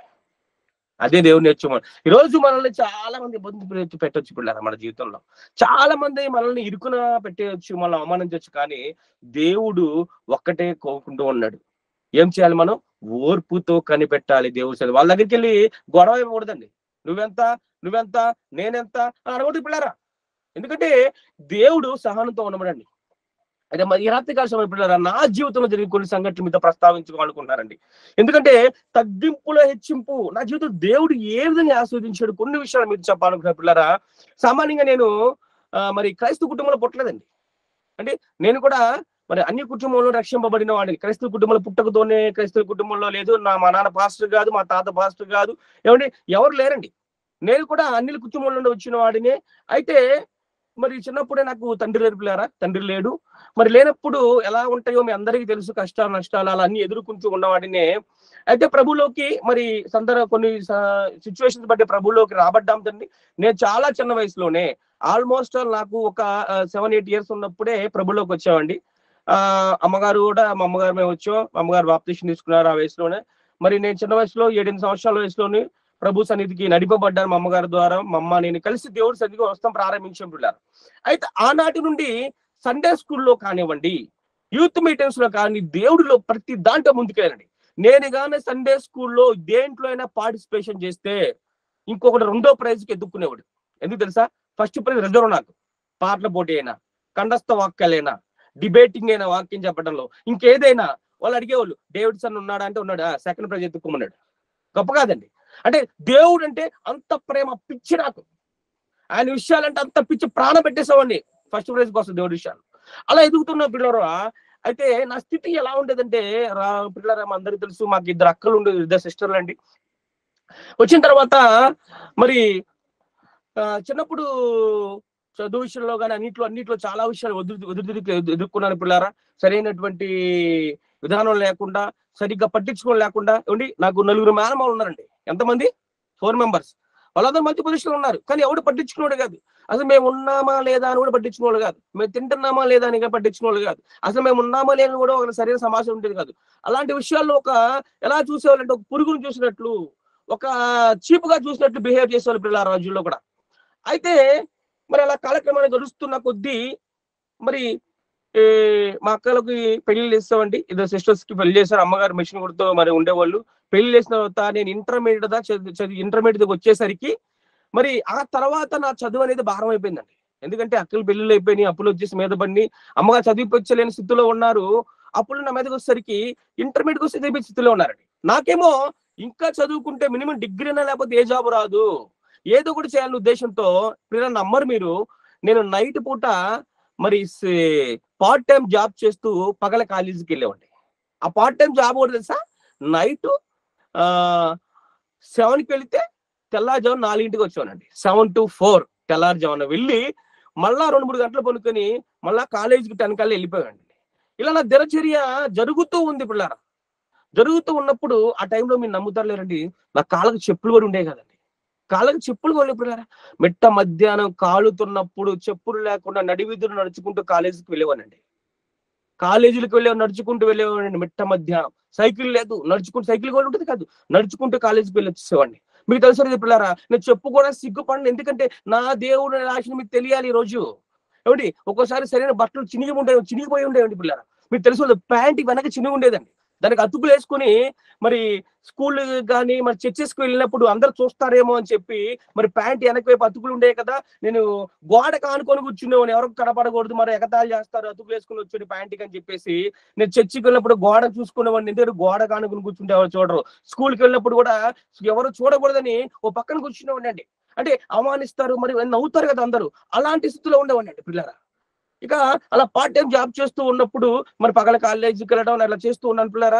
మరి ఒక టైంలో మీరు నమ్ముతారు లేరు, ఒక టైంలో సరైన ఫుడ్ ఉండేది కాదు, ఒకసారి మంచి కూడా తాగి కూడా వెళ్ళిపోయేవాడిని పిల్లలు. మరి ఇంట్లో అన్నం ఉండేది, ఒక్కరికే వచ్చే అన్నం ఉండేది. నేను అమ్మగారు ఉండేవాళ్ళం, అక్కలు పెళ్ళి అని చెప్పేసి సంగ పిల్లరా. ఆ ఒక్కళ్ళకే సరిపోయి అన్నం ఉంటే నేనేం చేసామంటే మా అమ్మ ఏం చేస్తుంటే నువ్వు తినేసేనాయనా అని అవి తినకుండా ఉండేది, నాకే పెట్టేసేది, అది నాకు తెలుసు. అందుకే నేనేం చేసానంటే నేను కొంచెమే తిని ఆకలి అవ్వట్లేదని అబద్ధం చెప్పేసి వచ్చాను. ఎందుకంటే నేను మిగిల్చిన మా అమ్మ తింటదేమో అనే ఉద్దేశంతో కొంచెమే తిని వదిలేసేసి మిగతా మా అమ్మ తింటది ఆకలి అవ్వట్లేదు బయటకు వచ్చేసానండి. ఆమె తినని లాగానే ఉంటది. అలాంటి దీన స్థితిలో ఉండేవాడిని పిల్లలు, అలాంటి దీన స్థితిలో ఉండేవాడిని. అయితే అలా ఉన్నప్పుడు దేవుళ్ళ నమ్మకాన్ని ఎక్కడ వదలలేదండి. నేను ఉంటే దేవుడి మందిరములో ఉంటా, లేదంటే కాలేజీలో ఉంటా, ఈ రెండేనండి, ఈ రెండే. అయితే మా అమ్మ నాకు దశలో మరి చాలా బాధపడేది, నాయన ఆ తల్లిదండ్రులు అందరికి ఆస్తులు ఇచ్చారు, నేను నీకేం ఇవ్వలేకపోయానని. నేను ఒకటే చెప్పానండి, ఒక్కడే చెప్పాను అమ్మకి, అమ్మ నువ్వు నాకు ఈ లోకపరమైన ఏమి ఇవ్వకపోయినా అంతకంటే గొప్ప ఆస్తి ఆ దేవుణ్ణి ఇచ్చేవు, దేవుళ్ళే భయభక్తులు నేర్పించేవు, ఆ దేవుణ్ణి పట్టుకొని నేను అబలాభివృద్ధి చెందుతానో నువ్వు చూడు అన్నారండి. ఎప్పుడు తెలుసా? చదువుకున్నప్పుడే. నా జాబు లేదు, ఏమీ లేదు, అంత ధైర్యం దేవుడిస్తాను నమ్మకం. అనేక మందిని అవమానపరిచండి పిల్లారా, మీరు నమ్మరు. వాళ్ళందరి గురించి డైరీలో రాసుకున్నా, మీకు తెలుసో లేదు, ఇప్పుడు నా డైరీ ఉంది. నన్ను ఎవడేమన్నాడో, ఒక రోజు దేవుడు నాకు ఇస్తాడు, వాడు తాట తీస్తాడు, దేవుడు వాడు బుద్ధి చెబుతాడని పేరుతో సహా ఈరోజు చెప్పాలంటే ఎంత పెద్ద టెస్ట్ మోనీ టైం లేదు కానీ పిల్లారా, ఆ సందర్భాన్ని బట్టి చెబుతున్నా, చాలా అవమానపరిచారు. నీకు డబ్బు లేదని, లేదంటే నువ్వు ఎలాంటి వాడువని, లేదంటే నలుగురిలో ఒక చీప్ గా ఒక మెంటాలిటీ చాలా మందికి ఉంటుంది పిల్లారా. ఇలాంటి విషయాల్లో చాలా అవమానపరిచేవాళ్ళు. ప్రతి ఒక్కరి గురించి రాసుకోనండి. నా దేవుడు ఏదో ఒక రోజు గొప్పగా ఆశీర్వదిస్తాడు, దేవుడు వీళ్ళ బుద్ధి చెప్తాడని నేను ఎక్కడ గొడవ పెట్టుకున్నా, తగ్గించుకున్నా, ఓడిపోతా సహనంతో పిల్ల. అయితే నాకు నలుగురు మేనం ఉన్నారు కదా, ఎవడు పట్టించుకోలేదు, ఎవడు ఏం చేస్తాడో పట్టించుకోలేదండి. కట్ చేస్తే పిల్లరా మరి డిగ్రీ అయిపోయింది, అలా 3 సంవత్సరాలు చదివేశాను. డిగ్రీ అయిన తర్వాత జాబ్ సర్చింగ్ లో ఉన్నాను. నాకైతే ఎక్స్పీరియన్స్ లేదు. ఆ టైంలో చాలా ఎక్స్పీరియన్స్ అడుగుతున్నారు జాబ్ కోసం కూడా. ఒకరోజు చిన్న పాంప్లెట్ పడింది, క్లాసిఫైర్స్ లో జాబ్ రిక్వైర్మెంట్, ఇంగ్లీష్ లో పడింది. అది మా అమ్మకి తెలియదు, నా దగ్గర తీసుకొచ్చింది. వాంటింగ్ అని కాలం పడింది, మెడికల్ రిప్రజెంటేటివ్ కావాలనేసి అని పడింది, అని తీసుకొచ్చిందండి. నేను చూసి వాళ్ళకి ఫోన్ చేసి వెళ్ళానండి. అక్కడ చాలా మంది సీనియర్లు కూర్చున్నారు, ఒక 10 ఏళ్ళు 20 ఏళ్ళు ఎక్స్పీరియన్స్ ఉన్న వాళ్ళు. నాకైతే కొత్త ఫ్రెష్ అండి. నేను కూర్చున్న తర్వాత అడిగారు క్వశ్చన్లు, నేను చెప్పానండి. ఆ ఇంటర్వ్యూ ఎలా జరిగిందంటే కడుపులో రగిలిపోతున్న చెబితే ఆన్సర్ ఎలా అలా చెప్పేశానండి. కాన్ఫిడెన్స్ చెప్పేశాను, నాకు జాబ్ చాలా నీడెడ్ అలా చెప్పి దేవుడు నా తర్వాత అలా చెప్పించేసి అతను ఇన్స్పైర్ అయిపోయాడు. ఇంటర్వ్యూ చేసేవాళ్ళండి ప్యానలిస్టులు ఇన్స్పైర్ అయిపోయి వాళ్ళందరూ పంపించేసి ఫ్రెషర్ నైనా యంగ్ స్టార్ కొత్త కుర్రోడు ఈడే కావాలి అని చెప్పి నా సెలెక్ట్ చేస్తారండి పిల్ల. చేసిన తర్వాత అండి దీని అంచెలంచెలుగా దేవుడిని అభివృద్ధి పరుస్తూ ఉన్నాడు. అంచెలంచెలుగా కంపెనీ మారుతూ జీవితంలో అన్ని విషయాలు గొప్పగా ఆశించింది పిల్ల. ఈ రోజు నేను చెప్తున్నాను, ఒకప్పుడు కాళ్ళకి చెప్పులు లేకుండా నడిచిన రోడ్ల మీదే అదే ఊరిలో ఈ రోజు ఏసీ కారులో తిరుగుతున్నాను. ఒకప్పుడు అతుకులు వేసుకున్న ప్యాంట్లు వేసుకున్న వాళ్ళు ఆయన నేను కాస్ట్లీ ప్యాంట్ ధరిస్తున్న గొప్ప కోసం చెప్పట్లేదు. ఈ రోజు దేవుడు చేసే అద్భుతం మీకు తెలియాలని చెప్తున్నాను.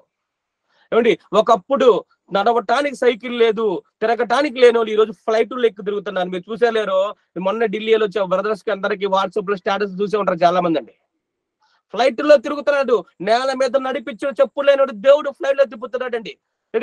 ఏమండి అతుకులేసుకుని తిరిగాను, ఈ రోజు గంటకు ఒకటి మార్చిన స్థితి దేవుడు ఇచ్చాడు. అలాంటి దీన స్థితి నుండి దేవుడు గొప్పగా ఆశించాడు. ఆ తర్వాత కట్ చేస్తే ఏం జరిగింది తెలుసా? నలుగురు మేనవాళ్ళు పట్టించుకోలేదు కదా, ఎప్పుడే దేవుడిని ఆశీర్వదించాడు, గొప్పగా ప్రారంభించాడు, వచ్చేసారండి మా అమ్మ దగ్గరికి. మా అమ్మ, మా దగ్గర ఆడపిల్లలు ఉన్నారు, అబ్బాయి చేద్దామా నలుగురు అడిగారండి. ఎప్పుడు దేవుడు ఆశీర్వదించిన తర్వాత, మంచివాడు కష్టపడి పైకి వచ్చాడు, ఇలాంటి వాడు తేలేం మనం, గొప్పగా ఎలా ఆశీర్వదించండి. వాళ్ళందరికంటే కూడా ఈరోజు ఒక మెట్టు పైవాడిగా నన్ను ఉంచాడండి. ఈరోజు నా చుట్టుపక్కల ఉన్నది కూడా దేవుడు. అప్పుడు వస్తే నేను చెప్పాను అమ్మతో, ఇలాంటి స్వార్థ పనులు మనకి వద్దు, ఎవ్వరం చేసుకోవద్దు, గేట్ అవుట్ పంపించేసామన్నట్టు. ఏడ్చారు మా అమ్మ దగ్గరికి వచ్చి లిటరల్గా, చేసుకో వాడైతే బాగుంటాడు, మేనల్లుడు అలాంటి తేలే మంచివాడని. వద్దు, బయటికి వెళ్ళిపోయి స్వార్థపరులు. ఒకప్పుడు మనం ఉన్నామో తెలియని వాళ్ళు ఈ రోజు దేవుడు ఆశీర్దిస్తావు ఇలాంటి అవసరమా? బయటికి వెళ్ళిపోయారా? మరి దేవుడు మంచి అమ్మాయిని ఇచ్చాడు, మరి మంచి సింగర్, దేవుడు ఎదుగుతున్న అమ్మాయి, మంచి అమ్మాయిని చేసుకున్నాను. ఈరోజు దేవుడు గొప్పగా ఆశీర్దించాడండి. ఎంతగా ఆశీర్దించాడు ఇప్పుడు చెప్తున్నా, నా శత్రువులు నన్ను చూసి కుళ్ళుకొని సచ్చే విధంగా ఆశీర్దించాడు. ఈరోజు దేవుడు ఆశీర్వాదం అలా ఉంటది. ఎవడైతే ఒకప్పుడు నా గురించి చెప్పడానికి దేవుడు ఈరోజు నాకు చెప్తాను, దేవుడు సార్ మావోడండి, మావోడే, మా కళ్ళ ముందు పెరిగాడు, ఈజ్ మై బాయ్ అంటున్నారు నన్ను పిలిచి. ఎందుకు? ఆ స్టేటస్ దేవుడు నాకు ఇచ్చాడు ఈ రోజు, ఈజ్ మై బాయ్. ఒకప్పుడు వాడి గురించి ఎందుకు, ఏంటిది ఇదంతా? Is my boy. దాంట్లో ఆత్మీయులు ఉన్నారు, అవమానపరిచిన వాళ్ళు, చుట్టాలు ఉన్నారు, రక్త సంబంధం అందరూ. అదే చెప్పా, మొక్కగా ఉన్నప్పుడు తొక్కాలని చూసేదంటే పశువులు, పక్షులు ఎదిగిన తర్వాత మొక్కనే సేది. ఈ రోజు ఎంత మంది వచ్చి హెల్ప్ చేయమని అడిగారు తెలుసా పిల్లరా? చాలా మంది హెల్ప్ కూడా చేశాను, నేను బాధించడం హెల్ప్ చేశాను. ఆ డైరీ ఒక్కసారి తీసి చూసుకుంటుంటే, నేను ఈ రోజు నన్ను ఏమన్నాడో వాడు ఒకసారి చూసుకుంటే, 8తో సహా 2 సంవత్సరాల తర్వాత దేవుడు సమానం చెబుతుంటే నాకు ఎంత ఆనందం అంటే, నా దేవుడు ఎంత గొప్పడాయా. నేను ఏం చేశాను పిల్లరా? ఈరోజు ఒకటే చేశానండి. అప్పుడు అంటే దేవుడు ఎంత పిచ్చిందో, ఇప్పుడు అదే పిచ్చి. ఒకప్పుడు ఏమి లేనప్పుడు ఎంత తగ్గింపు నమ్మకం ఉందో, ఈ రోజు దేవుడు అంటే అంతే ఒబిడియంట్. బ్రదర్ నాకు నేను వాట్సాప్ పెట్టాయండి, బ్రదర్ రేపొద్దున మరి రేపు సాయంత్రం ఏదన్నా క్లాస్ కుదురుతుందా brother, if it is possible please let me know అనేసి ఒక ఇంగ్లీష్ లో వాట్సాప్ పెట్టాడు మెసేజ్. ఇమీడియట్ లో బ్రదర్ నిజం చెప్పాలంటే ఈ రోజు నేను ఊర్లో లేనండి, నేను వేరే విలేజ్ వచ్చాను. యాక్చువల్లీ ఈ రోజు మా సిస్టర్ ఇంటికి వచ్చాను. అయినా దేవుడి కోసం నేను పాటుపడాలనే ఉద్దేశంతో బ్రదర్ 20x4 రాసేసుకోండి. 20x4 అని ఎప్పుడు అడిగినా, 1 గంట ముందు అడిగినా నో నేను చెప్పను నేను దేవుడి కోసం. ఎందుకంటే దేవుడు అని సంబంధించిన విషయాలు నాలో ఉంచేస్తాడు, నేను చెప్పాలి. Thank you brother. 20x4 దేవుడి కోసం అండి. ఎందుకంటే జీవితంలో ప్రతి మెట్టు పైకి వచ్చినండి, ప్రతి మెట్టు తెలుసు నాకు. ఏదో అవమానపరిచాడు, ఏదో కష్ట ఎదుర్కొన్నాడు, ఒక తండ్రి లేకుండా ఎలా ఉన్నానో, ఎలా ప్రతి చెప్పని టైం లేదండి. ప్రతిదీ చెప్తూ పోతే చాలా టైం పడుతుంది పిల్లరా. నాకు సింపుల్ బుల్లెట్ పాయింట్స్ చెప్పాను రాత్రికాల సమయంలో దేవుడు. ఎందుకంటే హెచ్చింపు కాదు, తగ్గింపులో ఉన్న హెచ్చింపు చెప్పానండి. తగ్గింపులో ఉన్న హెచ్చింపు. ఈరోజు పిల్లరా నేను అందుకనే గొప్ప చెప్పుకోవడం కాదు కానీ, నా చుట్టుపక్కల ఉన్న అందరికంటే కూడా, నా బంధువులందరికంటే కూడా దేవుడు నన్ను గొప్పగా ఆశీర్వదించాడండి. దేవుడు ఆశీర్వాదం ఎలాగైనా ఉంటదండి. దేవుడు పరలోక సంబంధ విషయాలు ఆశీర్వదిస్తాడు, భూలోక ఆశీర్వాదాలు కావాలన్నా కూడా దేవుళ్ళు నువ్వు తగ్గింపులో. నేను ఎవరిని ఏం మాట అనలేదు. ఆ రోజు నన్ను అంటున్నప్పుడు ఏమనాల, డైరీ పట్టుకోవటం, రాసుకోవటం, డేట్ వేసుకోవడం, దేవుడికి మొరబెట్టుకోవటం, ఏడ్చి కన్నీళ్ళు కార్చి, ప్రభు నాకు లోకపు తండ్రి లేడు కానీ నువ్వే నా తండ్రి, నువ్వే. నేను దేవుడితో చాలా అవివాహ సంబంధం కలిగి ఉంటాను. మా మనిషితో మాట్లాడతానండి దేవుడితో. ఎలా అంటానంటే, నేను దేవుడు నా పక్కనే ఉన్నా ఊహించుకుంటా. ఒకవేళ నా బండి మీద వెళ్తుంటే దేవుని వెనక్కి కూర్చున్నాడేమో దేవుడని నిజంగా నేను మాట్లాడుకుంటూ వెళ్ళిపోయానండి. ఏం ప్రభు ఏం చేయమంటావు, ఇట్లా అంటున్నాడు, లేదంటే ఆ పని ఏంటి, ఏదో దేవుడు ఉన్నట్టుగానే, ఆయనతో మొరపెట్టినట్టుగా, నా వెనక ఆయన బండి మీద కూర్చున్నట్టు కానీ, నా కాళ్ళు సీటు పక్కన కూర్చున్నట్టు కానీ ఆయనతో నేను ఫీల్ అవుతూ మాట్లాడుకుంటూ వెళ్ళిపోయానండి. పిచ్చి అనుకోవచ్చు మీరు అంతా, కొంతమంది మళ్ళీ మన మాట పిచ్చి అనుకుంటారు కదా. కానీ పిల్లారా, నేను అలా ఊహించుకున్న ఆ రోజు ఎవడు లేడని ఫీల్ అయ్యని కాదు. నా పక్కన, నా వెనక, నాలో, నా ముందు దేవుడు ఉన్నాడండి. ఆయనతో మాట్లాడుతున్నాడు, ఒక మనిషి ఉన్నట్టుగా మాట్లాడుకుంటూ అంత ధైర్యం చెప్పుకుంటూ ఉండేవానండి పిల్లారా. ఎందుకంటే ఎవడు ఒక్క నాకు ఉండేవాడు కాదు పిల్లారా, నమ్మండి ఈ రోజు. ఎందుకంటే ఎవడు ఒక్క నాతో ఉండేవాడు, సరే ఫ్రెండ్ ఉండేవాడు కాదు, సరే ఇది ఉండే. ఎందుకంటే నేను అన్నిలో కలిసి ఉండే కాదండి, మనం దేవుడు నమ్ముకుని పెట్టాం. అదే ఏ రోజైతే మా అమ్మకి ఆ డైలాగ్ చెప్పానో, ఆస్తిలో పైన అంతస్తులపై బాధపడుద్దమ్మా, నువ్వు నాకు దేవుడు భయభక్తులు నేర్పించావు, ఆ దేవుణ్ణి పట్టుకొని నేను ఎలా ఎదుగుతానో నువ్వు చూడన్నానండి. ఆ మాట కూడా నేను ఎలా వచ్చినో నాకు తెలీదు, అదే దేవుడు ఈరోజు చేసి చూపించాడు. అది చెప్పాలనుకున్నాను పిల్ల. తగ్గింపులో ఉన్న హెచ్చింపు. ఇక దేవుడు నాకు ఎంత ఆస్తి ఇచ్చాడు, నా జీతం ఇంత అని మీరు చెప్పకూడదు, నేను చెప్పను కూడా. అలాంటి విషయాలు ప్రస్తుతం కానీ గొప్పగా ఆశించాడు, మంచి సాలరీ, దాని డౌటే లేదు. మరి మంచిగా దేవుడు ఎర్నింగ్ చేసే విధంగా ఇచ్చాడు. ఈ రోజు 10 మందికి పెట్టే విధంగా దేవుడు నన్ను ఆశించాడు. ఎంతకంటే ఎక్కువ చెప్పలేని పిల్లలు. ఒకప్పుడు తిండికి లేని వాడిని, ఒకప్పుడు ఎవరు సరైన బట్టలు లేని వాడిని, ఒకప్పుడు చెప్పులు కూడా లేని, ఇంటర్వ్యూ కూడా అంటే సెకండ్ హ్యాండ్ షూ కొనుక్కొని తుడుచుకొని వీళ్ళు ఇంటర్వ్యూకి వెళ్ళి వచ్చిన వ్యక్తి రండి ఈ రోజు. ఏమండి, ఒకరోజు సైకిల్ అడిగితే కనీసం సైకిల్ ఇవ్వడానికి ఇష్టపడలేని వ్యక్తి ఒకడు ఉన్నాడు నా జీవితంలో. ఇక్కడ దాకా వెళ్ళి వస్తానంటే, నేను ఒక మా ఇంటి టీవీ ఉండేది కదా, ఒక ఇంటికి వెళ్ళి టీవీ చూస్తా ఉంటే అప్పుడు దాకా ఒకరు వాళ్ళు చూసేవాళ్ళు, నేను రాగానే చాలా మంది టీవీ ఆపేసేవాళ్ళు అండి. వారి ఇంటికి వెళ్తే నేను వీడిని పంపించేది ఎందుకు రావాలి అని. ఏమండి, నేను బుడ్డి కింద కూర్చొని చదువుకున్నా, మీకు తెలిసే లేదు, లైట్లు కూడా మా ఇంట్లో, నా జాబ్ వచ్చితే ట్యూబ్ లైట్ కూడా లేదు మా ఇంట్లో. బుడ్డి పెట్టుకొని చదువుతూ ఉంటే ఆ బుడ్డికి తల కింద వంకాలి కదా, కొంచెం ఎంటికలు ఇట్లా కాలుతున్నట్టు ఫీలింగ్ వచ్చేది. చిన్న బుడ్డి మీకు తెలుసలేదు, కొంచెం పాతగా తెలిసింది, కొంచెం బుడ్డిగా. అలా చదువుకుంటూ ఉన్నది. బయట వీధి దీపాల కింద కూర్చునే ఉండండి. వీధి దీపాలు ఉంటే లైట్లు వేస్తారు మున్సిపల్, అక్కడ కూర్చొని నైట్ పూట పుస్తకాలు కూర్చొని చదువుకునేవాడు నేను. అలా చదివి మంచిగా ఫస్ట్ క్లాస్ లో అన్నింటిలో ఇంకా చదువుకోవాలనే ఉద్దేశంతో ఇంకా ఉండేది. కానీ దేవుని కృపను బట్టి ఏమైనా డిగ్రీ చదివాను. అక్కడ తర్వాత ఎన్ని జాబ్ తీసుకున్న, జాబ్ లో టర్న్ అయిపోయి వచ్చేసానండి. ఆ తర్వాత మరి బిఎడ్ కూడా చదివాను. మీరు పాంప్లెట్ చూస్తారు, బిఎస్సి బిఎడ్ ఉంటారు. జాబ్ వచ్చిన తర్వాత బిఎడ్ చేశాను నేను.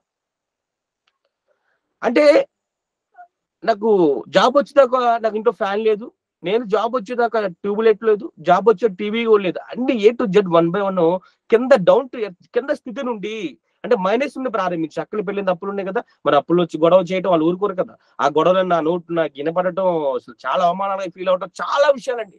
ఏది చెప్పాలంటే టైం సరిపోదు. పిల్లారా, ఒక సినిమాలో ఒక హీరో ఒక పాటతో ఉన్నోడైపోతాడు. ఒక పాటలో పేదోడు చూపిస్తారు, పాట అయ్యేలోపు వాడు ఎదురు చేస్తారు, ఉన్నోడైపోతాడు. అది కాదు, ఇది రియల్ అంటే, ఇది రియల్ హీరో.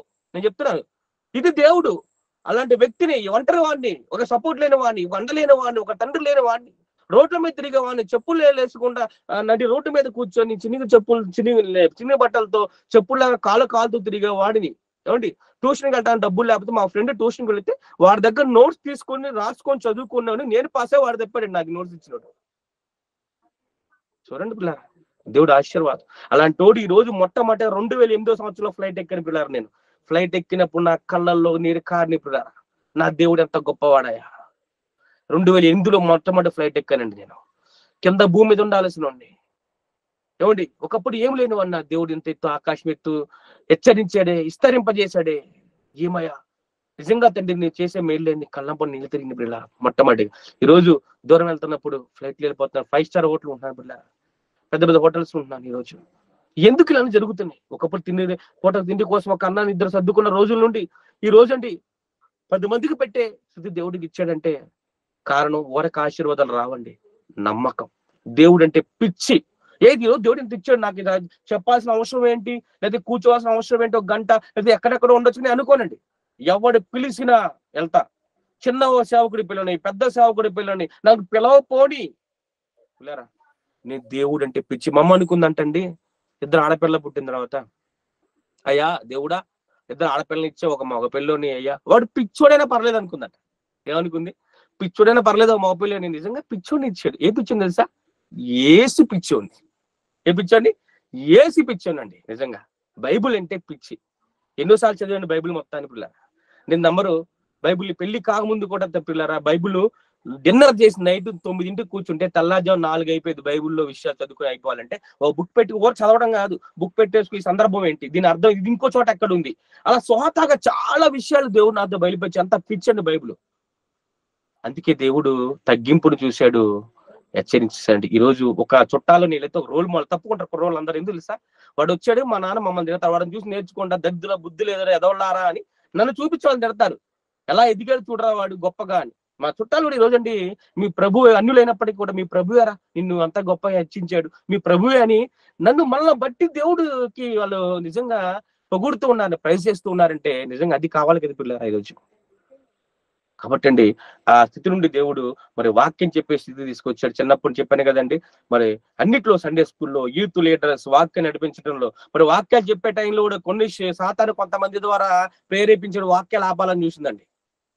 ఏమండి సేవకులను ప్రేరేపించబడి నీ తర్వాతకి ఇబ్బాయే, నీ తర్వాత బాగా అవుతున్నాడు, నీ తర్వాత సంఘం వీడి లాక్కుంటాడు, నీ ఇష్టం అని చెప్పేసి మరి ఆత్మీయులే సాతాను అక్కడ కూడా ఎర్రలు పెట్టి, ఎందుకంటే వాక్యం చెబితే ఇతను మారతాడు, వీడిని ఆపేయాలి ఆదిలోనని చాలా విషయాలు చెప్పించేసి చాలా పన్నాగాలు పెడతారు. ఎన్ని విషయాలు టైం లేదు పిల్లలు. నిజంగా దేవుడు అన్నిటిని తట్టుకొని ఈ రోజు ఎవడైతే ఎన్నోడితో వాక్యాలు చెప్పించాలనుకున్నాడు వాడే ఫోన్ చేసి, బ్రదర్ ఈరోజు నీ వాక్యం భలే ఉంది, మళ్ళా ఎప్పుడు అప్లోడ్ చేస్తారు యూట్యూబ్ లో అంటున్నారండి.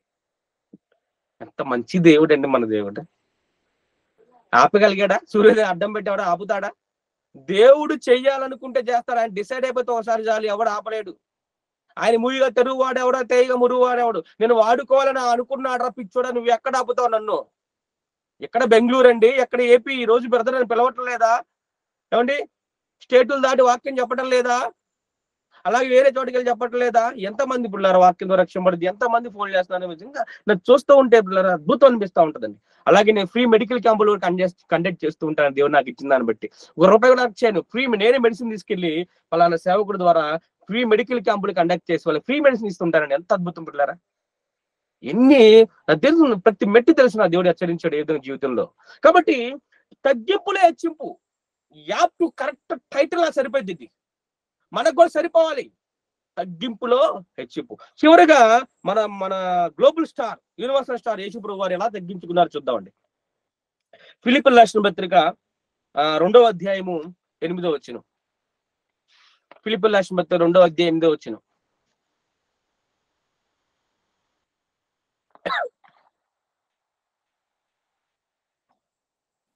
మరియు మరియు మనుషుడుగా కనబడి మరణము పొందునంతగా, అనగా సిలువ మరణము పొందునంతగా విధేయత చూపిన వాడై తన్ను తాను తగ్గించుకొనెను.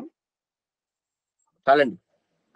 చూడండి పిల్లారా, యేసు ప్రభు వారు ఎలా తగ్గించుకున్నారంటే మరణం పొందినంతగా తగ్గించుకున్నాడు. కింద వచ్చిన చదివితే ఇంకా క్లారిటీ వస్తుంది. ఆయన ఆకారమందు మనుషుడిగా కనబడి, ఏమండి అదే ఫిలిప్పీయులకు రాసిన పత్రిక 2వ అధ్యాయము ఫిలిప్పీ 2:8 అమ్మా.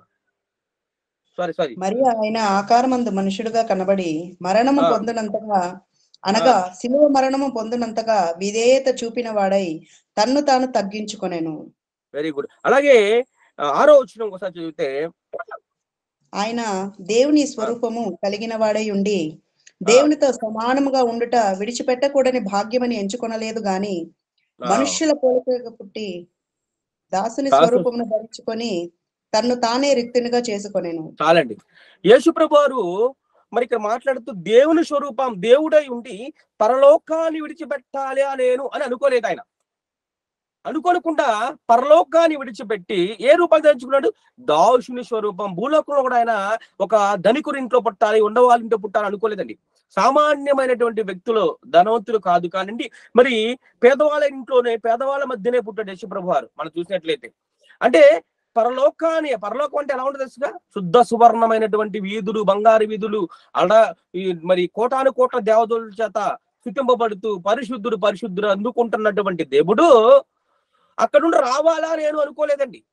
విడిచిపెట్టకుండా భాగ్యం ఎంచుకోనలేదు, కానీ కిందకు వచ్చి తగ్గించుకున్నాడు. ఇక్కడ రాసుకోవాల్సిన తగ్గించుకొని భూమి మీదకి వచ్చాడు. అంతటి బంగారు పాదాలని యేసుప్రభు వారు భూమి మీద పెట్టి భూమి పావనం అయిపోయిందండి. దేవాది దేవుడు మనుషుడుగా వచ్చి భూమి మీద అడుగు పట్టిన రోజు భూమి పావనైపోయింది నిజం చెప్పాలంటే. తగ్గించుకొని వచ్చిన తర్వాత ఎన్ని శ్రమలు పొందాడు, తను రిక్తునిగా చేసుకున్నాడు. అని దెయ్యం పట్టినోడు అన్నారు యేసుప్రభుని. దెయ్యం పట్టినోడా? దేవుడిని దెయ్యం పట్టినోడు అన్నారు. ఏమంటే దేవదూషణ చేస్తున్నారు అన్నారు, పిడిగుద్దులు కుట్టారు, ఉమ్మారు, అవమానించారు. అసలు ఆయన చేయని పని లేదు. అందరూ ఆయన్ని విపరీతంగా కొట్టేశారండి, సిలువుకు అప్పగించేశారు. ఎక్కడైనా కానీ ఆయన హెచ్చించుకున్నట్లు కనపడుతుందా? గొర్రె పిల్ల, ఏమండి బొచ్చు కత్తిరిస్తున్నప్పుడు గొర్రె పిల్ల మౌనంగా ఎలా ఉంటుందో, వదింపబడుతున్న గొర్రె పిల్ల వల్లే ఏమండి సైలెంట్ గా ఉన్నాడు. ఆయన తలుచుకొని ఒక్క కన్ను సైగ చేస్తే వీళ్ళందరూ భస్మం అయిపోరా? దేవాదూతలు వచ్చిన అందరమే సమరిత ఒక్క సైగ చాలు, పెద్ద మ్యాటర్ కూడా కాదు. నువ్వు కళ్ళు మూసి తీసేలోపు అందరూ పడిపోతారు. అంత అథారిటీ ఉంది, అంత అధికారం ఉంది. ఆయన ఉపయోగించాడా? మనం ఏం చేస్తామండి? ఏం బ్రదర్ ఏమనుకుంటున్నావు? బైబుల్ పట్టుకున్నంత మాత్రాన ఆయన చేతగాను అనుకుంటున్నావా? బైబుల్ పట్టుకొని పక్కన పడితే నీకంటే పెద్ద రౌడీని చూసుకుందావా? ఒక్క ఫోన్ చాలు. నేను మరి దేవుణ్ణి నమ్మిన వాళ్ళ పిల్లరా, ఇక అన్యుల్లాగుంటే దేవుణ్ణి నమ్మే సుఖం, నమ్మకుండా ఏ సుఖం అండి? వాళ్ళకి మనకి తేడా ఏంది? యేసు ప్రభువు తను తగ్గించుకున్నాడు కదా. ఒక రోజు అంటే పిల్లరా, ఏమండి ఒక శాంతమ్మ ఉందంట. ఒక ఆమె పేరేంటి? శాంతమ్మ. మీలో శాంతమ్మలు ఉన్నారా పిల్లరా? లేదంటే మీ మనోభావాలు దెబ్బతినకూడదు కదా. మళ్ళా నా గురించి చెబుతున్నారు, మనోభావాలు దెబ్బతింటే మధ్య లేరు కాబట్టి హ్యాపీ. లేకపోతే పేరు మార్చి చెప్తా, ఏదో పేరు పెట్టేస్తా క్యారెక్టర్ కి. ఏమిటి శాంతం ఉందట ఒక ఆమె. ఆమె ఏమిటి మంచి భక్తురాలంటండి. మందిరంలో చేపలు ఎత్తిద్ది, దొడ్లు కడిగిద్ది, బాత్రూమ్స్ మందిరంలో నీట్గా ఉంటది, ప్రతిరోజు తొందరగా వచ్చిద్ది, మంచి విశ్వాసాలు. ఒకసారి అయ్యగారు నాకు కోరిందట, అయ్యగారు ఎప్పుడు మా ఇంటికి రాలేదయ్యా, ఒక్కసారి నీ బంగారు పాదాలు మా ఇంట్లో పెట్టవా అని అడిగిందట. ఏమడిగిందండి? నీ బంగారు పాదాలు మా ఇంట్లో పెట్టెళ్ళు, మన దర్శించి వెళ్ళి అడిగిందంట. అయ్యగారికి బిజీగా ఉండి వెళ్ళకపోయాట. ఒకసారి గుర్తుకొచ్చిందంట శాంతమ్మ అయ్యగారికి. ఎప్పుడు చూసినా రమ్మంటది కదా, నీ బంగారు పాదాలు మా ఇంట్లో పెట్టి అయ్యగారు అంటది కదా, ఈ రోజు కొంచెం ఫ్రీగా ఉన్నాం, ఆమె గృహ దర్శనం చేసి వద్దామని బయలుదేరాడంటండి. నాలాంటి ఇద్దరు భాషలు తీసుకుని వెళ్ళి, జూనియర్ భాషలు బయలుదేరాడట. బయలుదేరుతూ ఉన్నప్పుడు అమ్మగారు ఇంటి దగ్గరికి వెళ్ళేసరికి అమ్మగారు పెద్ద యుద్ధం చేస్తుందంట. ఏం చేస్తుంది? శాంతమ్మ యుద్ధం చేస్తుంది. ఎవరితో? ఇంటి దగ్గర నిరాలతో భయంకరంగా అరుస్తుందట. ఈ ఈ వెళ్ళిన పాస్టర్ గారు ఇద్దరు జూనియర్ పాస్టర్ చూసారావని. జూనియర్ పాస్టర్ పక్కకి వెళ్ళి, శాంతమ్మ శాంతమ్మ అయ్యగారు వచ్చారంటే, ఎవరు ఒకసేపాగా ఏమంటుందో తెలుసా నీకు అంటదంట. ఇన్ని పట్టించుకోవట్లా. శాంతమ్మ అంటే అబ్బా అంటదంటే పట్టించుకోవట్లే. ఎవరు కలుగుతుందంటే తగాదులో. చివరికి శాంతమ్మ ఎవరు స్తోత్రం అనగానే అయ్యగారు స్తోత్రం ముసిగేసుకొని, ఏందమ్మా అంటే అయ్యగారు వచ్చి నిన్న చూస్తున్నారు నీ వ్యవహారం అంతా, అక్కడే ఉన్నారు అనగానే వెంటనే ముసుగేసుకొని స్తోత్రం స్తోత్రం స్తోత్రం అని ప్రారంభించిందంటే. ఎదుటాంగ అర్థం కాలేదు దేనికి. ఇప్పుడు దాకా తిట్టింది కదా, వెంటనే ఏమంది? స్తోత్రం అనింది. ఆమె ఏమనుకుంది? ఈ బూతుల్లో కొత్త బూత్ అనుకుంది. దీన్ని ఏమనుకుంది? స్తోత్రం అని బూత్ అనుకుని, ఏమే కొత్త బూతులు తిడతావా, కొత్త బూతులు తిడతావా, నీకు స్తోత్రం, మీ ఆయనకి స్తోత్రం, ఎక్కువ మాట్లాడితే మీ ఇంటి వాళ్ళందరూ స్తోత్రం, ఎవరిని అంటావే, నీకు స్తోత్రం అని పెద్ద తిట్టేసిందంటే. ఇక తిట్టేసిన తర్వాత అయ్యగారు నువ్వు శాంతం లోపల ఇంటికి వెళ్ళిపోయాను సైలెంట్ గా. వెళ్ళిపోయిన తర్వాత అయ్యగారు అడిగారు, ఏంది శాంతమ్మ ఈ గొడవ ఏందని అడిగితే అయ్యగారు అన్నట్టు, అయ్యగారు మీరే చెప్పండి, నేను గోడకి 10 పిడకలు కొట్టా. ఎన్ని కొట్టిందంట? 10. దాంట్లో 2 పిడకలు లేవు అయ్యగారు, 8 పిడకలు ఉన్నాయి, మీరు చెప్పండి దాన్ని అడవద్దా అందంట. అంటే ఏంది గొడవ? దేనికండి? ఎన్ని పిడకల కోసం? 2 పిడకల కోసం. ఆ పేరేంది? ఏం పేరు? ఆదిలో చెప్పా, శాంతమ్మ. ఆ పేరుకి ఆమె క్యారెక్టర్కి ఏమైనా సంబంధం ఉందా? శాంతం అంటే శాంతంగా ఉండాలా, కరుణం అంటే కరుణం ఉండాలా, ఆనందం అంటే ఆనందంతో ఉండాలి. ఎప్పుడు ఎడుతుంటే ఏ సుఖం? అంతే కదండి. పరిశుద్ధం అంటే పరిశుద్ధంగా ఉండాల. ఈ పేరు తగ్గట్టు ఉండదు. శాంతమ్మ 2 పిడకల కోసం విశ్వాసాన్ని కోల్పోయింది. 2 పిడకల కోసం తన పేరు చెడగొట్టుకుంది. ఆన్లైన్ లో అండి పిడకలు కావాలి దొరుకుతున్నాయి ఇప్పుడు. ఒక్కో పిడక 500. అమెజాన్ లో బుక్ చేసుకోవచ్చు. ఏమండి? అమెజాన్ లో బుక్ చేసుకోవచ్చు పిడకలు. ఇప్పుడు మనం బరువులు ఎంపట వాళ్ళ ఎంపట వెళ్ళి పేడ ఎత్తి కొట్టట్లా ఈ రోజుల్లో అండి. అమెజాన్ దొరుకుతూ ఉన్నాయి. ఒక్క పిడక ఎందులో అమ్మేసుకుంటున్నాడు తెలియగా. అయితే ఈ శాంతం ఎన్ని పిడకల కోసం గొడవ చేసింది? 2 పిడకల కోసం శాంతమ్మ తన సాక్ష్యాన్ని చెడగొట్టుకుంది. మనలో శాంతమ్మ లేరా? మన బందలో మన గుంపు శాంతమ్మ గుంపేనా కాదా? పక్కింటోడిది కవరు గాలికి వచ్చి మన ఇంటి ముందు పడితే ఇంకంతే, శాంతమ్మలంతా అశాంతములు అయిపోతారు. ఎవరు మన ఇంటి ముందు చెత్తేసింది? అయ్యా బాబోయ్, ఎవరు నా ఇంటి ముందు చేసింది? స్టార్ట్ చేసేస్తారు లేరా? ఏమండి? తగ్గించుకొని సరే పొరపాటు వచ్చింది అనుకుంటావా? అనుకోండి. మన సాక్ష్యాన్ని చెడగొట్టుకోవద్దు పిల్లారా. దేవుడు అదే కోరుకుంటూ ఉన్నాడు. ఈరోజు సాతానుగాడు ఎవరిని మునుగుదునా అని వెతుకుతూ తిరుగుతున్నాడు. తెలుసు వాడి యొక్క సాతాను తంత్రాలు ఎరిగి ఇంకొకరి ద్వారా మనల్ని హెచ్చరిస్తాడు, ఇంకొకరి ద్వారా మనల్ని రెచ్చగొడతాడు. రెచ్చిపోతే మనమే పుచ్చిపోతాం. గుర్తుపెట్టుకోండి, సాక్ష్యం చెడిపోయిద్దండి. సాక్ష్యం చెడిపోయింది. నువ్వు ఎంత సైలెంట్ గా పద్ధతిగా సమాధానం చెప్పి పక్కకు వస్తే అంతా దేవుడు వాళ్ళ పని తీసుకుంటాడండి. దేవుడు వదలడు. ఆయన బిడ్డలను ఊరకనంద వల్ల ఆయన వదలడు. గుర్తుపెట్టి పౌరుషకాల దేవుడు, మనకంటే పౌరుషం గలవాడు. ఈ లోకపు తండ్రి మనల్ని ఏమంటే నా బిడ్డను అంటావని యుద్ధానికి వెళ్తాం మన కొట్లాటకి. అలానే పరలోకపు తండ్రి వదులుతా అనుకున్నావా? వాడికి సరైన శిక్ష ఆయనకే అప్పగించాలి. ఆయనే చూసుకుంటాడండి. ఆయనే చూసుకుంటాడు. మనొక మాట ఉచితంగా ఎవరంటే ఆయనే చూసుకుంటాడు. ఆయన వదలడు. కాదే ఒక రోజు అటు ఒక రోజు ఇటు జరిగింది, జరగడం పక్కా. గుర్తుపెట్టుకుని పిల్లారా, ఆయన వదలడండి. ఎందుకంటే నా బిడ్డ తగ్గించుకుని, నేను చెప్పాను కాబట్టి తగ్గించుకున్నాడు. నేను బైబిల్లో వివరించాను కాబట్టి బైబిల్ లోబడ్డాడు. అతను ఫీల్డ్ లో లేకపోతే ఏంద్రా, నేను ఎంటర్ అవుతా ఫీల్డ్ లోకి. ఆయన ఎంటర్ చేయాలండి. మనం కొడితే ఏముంది, మళ్ళా వస్తాడు. ఆయన కొడితే లెగవలేడు. ఆయన ఎంటర్ చేయాలండి. ఆత్మీయతలో గాని సేవలో గాని ఎవడ అడ్డం వచ్చినా పిల్లారమ్మ ఆయనకి అప్పగించాలి. మన సమాధాన పరిధిలో మనం చెప్పి వదిలేసాలండి. అందుకే దేవుడు అన్నాడు, తగ్గింపులో హెచ్చింపు. చివరిగా బ్రదర్ పాంప్లెట్ మీద కూడా వాక్యం రాశాడు. ఆ వాక్యం యాకోబు రాసిన పత్రిక చూడండి ఒకసారి. ఏమన్నాడు పాంప్లెట్ లో? యాకోబు 4:10 మరి ప్రభు దృష్టికి చదవనమ్మా. యాకోబు 4:10 ప్రభు దృష్టికి మిమ్మల్ని మీరు తగ్గించుకున్నది, అప్పుడు ఆయన మిమ్మల్ని హెచ్చించును. ప్రభు దృష్టికి మిమ్మల్ని మీరు తగ్గించుకున్నప్పుడు ఆయన మిమ్మల్ని హెచ్చిస్తాడండి. హెచ్చిస్తాడు. ఎవ్వరు గర్వంతో ఉండకూడదు. ప్రభు దృష్టి మనం తగ్గించుకుంటే ఆయన హెచ్చిస్తాడు. ఆయన దృష్టి చాలా మంది ప్రార్థన చివరికి ఏం చేస్తారు తెలుసా? ఒకసారి చాలా మంది చూసా, ప్రభువా మమ్మల్ని మేము తగ్గించుకుంటూ మిమ్మల్ని హెచ్చిస్తూ ఈ ప్రార్థన మిగుస్తున్నాము తండ్రి అంటారు. అంటే ప్రార్థనలు అంటే సరిపోయిందా నోటితో? మమ్మల్ని మేము తగ్గించుకుంటూ మిమ్మల్ని హెచ్చిస్తున్నాము తండ్రి ఆమెన్ అంటారండి. నేను చాలా మంది చూసా. అంటే నోటితో హెచ్చిచ్చారంటే సరిపోయిద్దా? క్రియల్లో చూపించాలి తగ్గించడం అంటే ఏందో. కాబట్టి హెచ్చింపకపోకూడదు. మనం నాశనానికి ముందు ఏం నడుస్తుందండి? గర్వం అండి. చివరి ఒక మాట చదువుకుందాం. దేవుడు గర్విష్ఠులు ఏం చేస్తారంటున్నాడు. ఇదే హెచ్చించుకునే వాళ్ళే గర్విష్ఠులు అండి. సామెతల రాసిన పత్రిక 29:23 వచనం. త్వరగా సామెత 29:23. ఎవని గర్వము వారిని తగ్గించును. అలాగే యెషయా 2:11 మనస్కుడు ఘనత నొందును. అలాంటి గర్వము, నువ్వు గర్వపడితే తగ్గింపబడతా, హెచ్చింపబడితే తగ్గింపబడతా ఉన్నట్టుగా గర్వించేదెవరు? హెచ్చింపబడేవాళ్ళు. కాబట్టి వాళ్ళ దేవుడు తగ్గించేస్తా అంటున్నాడు. అలాగే యెషయా 2:11 ఒక అద్భుతమైన మాట మాట్లాడుతున్నాడు గర్విష్ఠుల గురించి. యెషయా 2:11.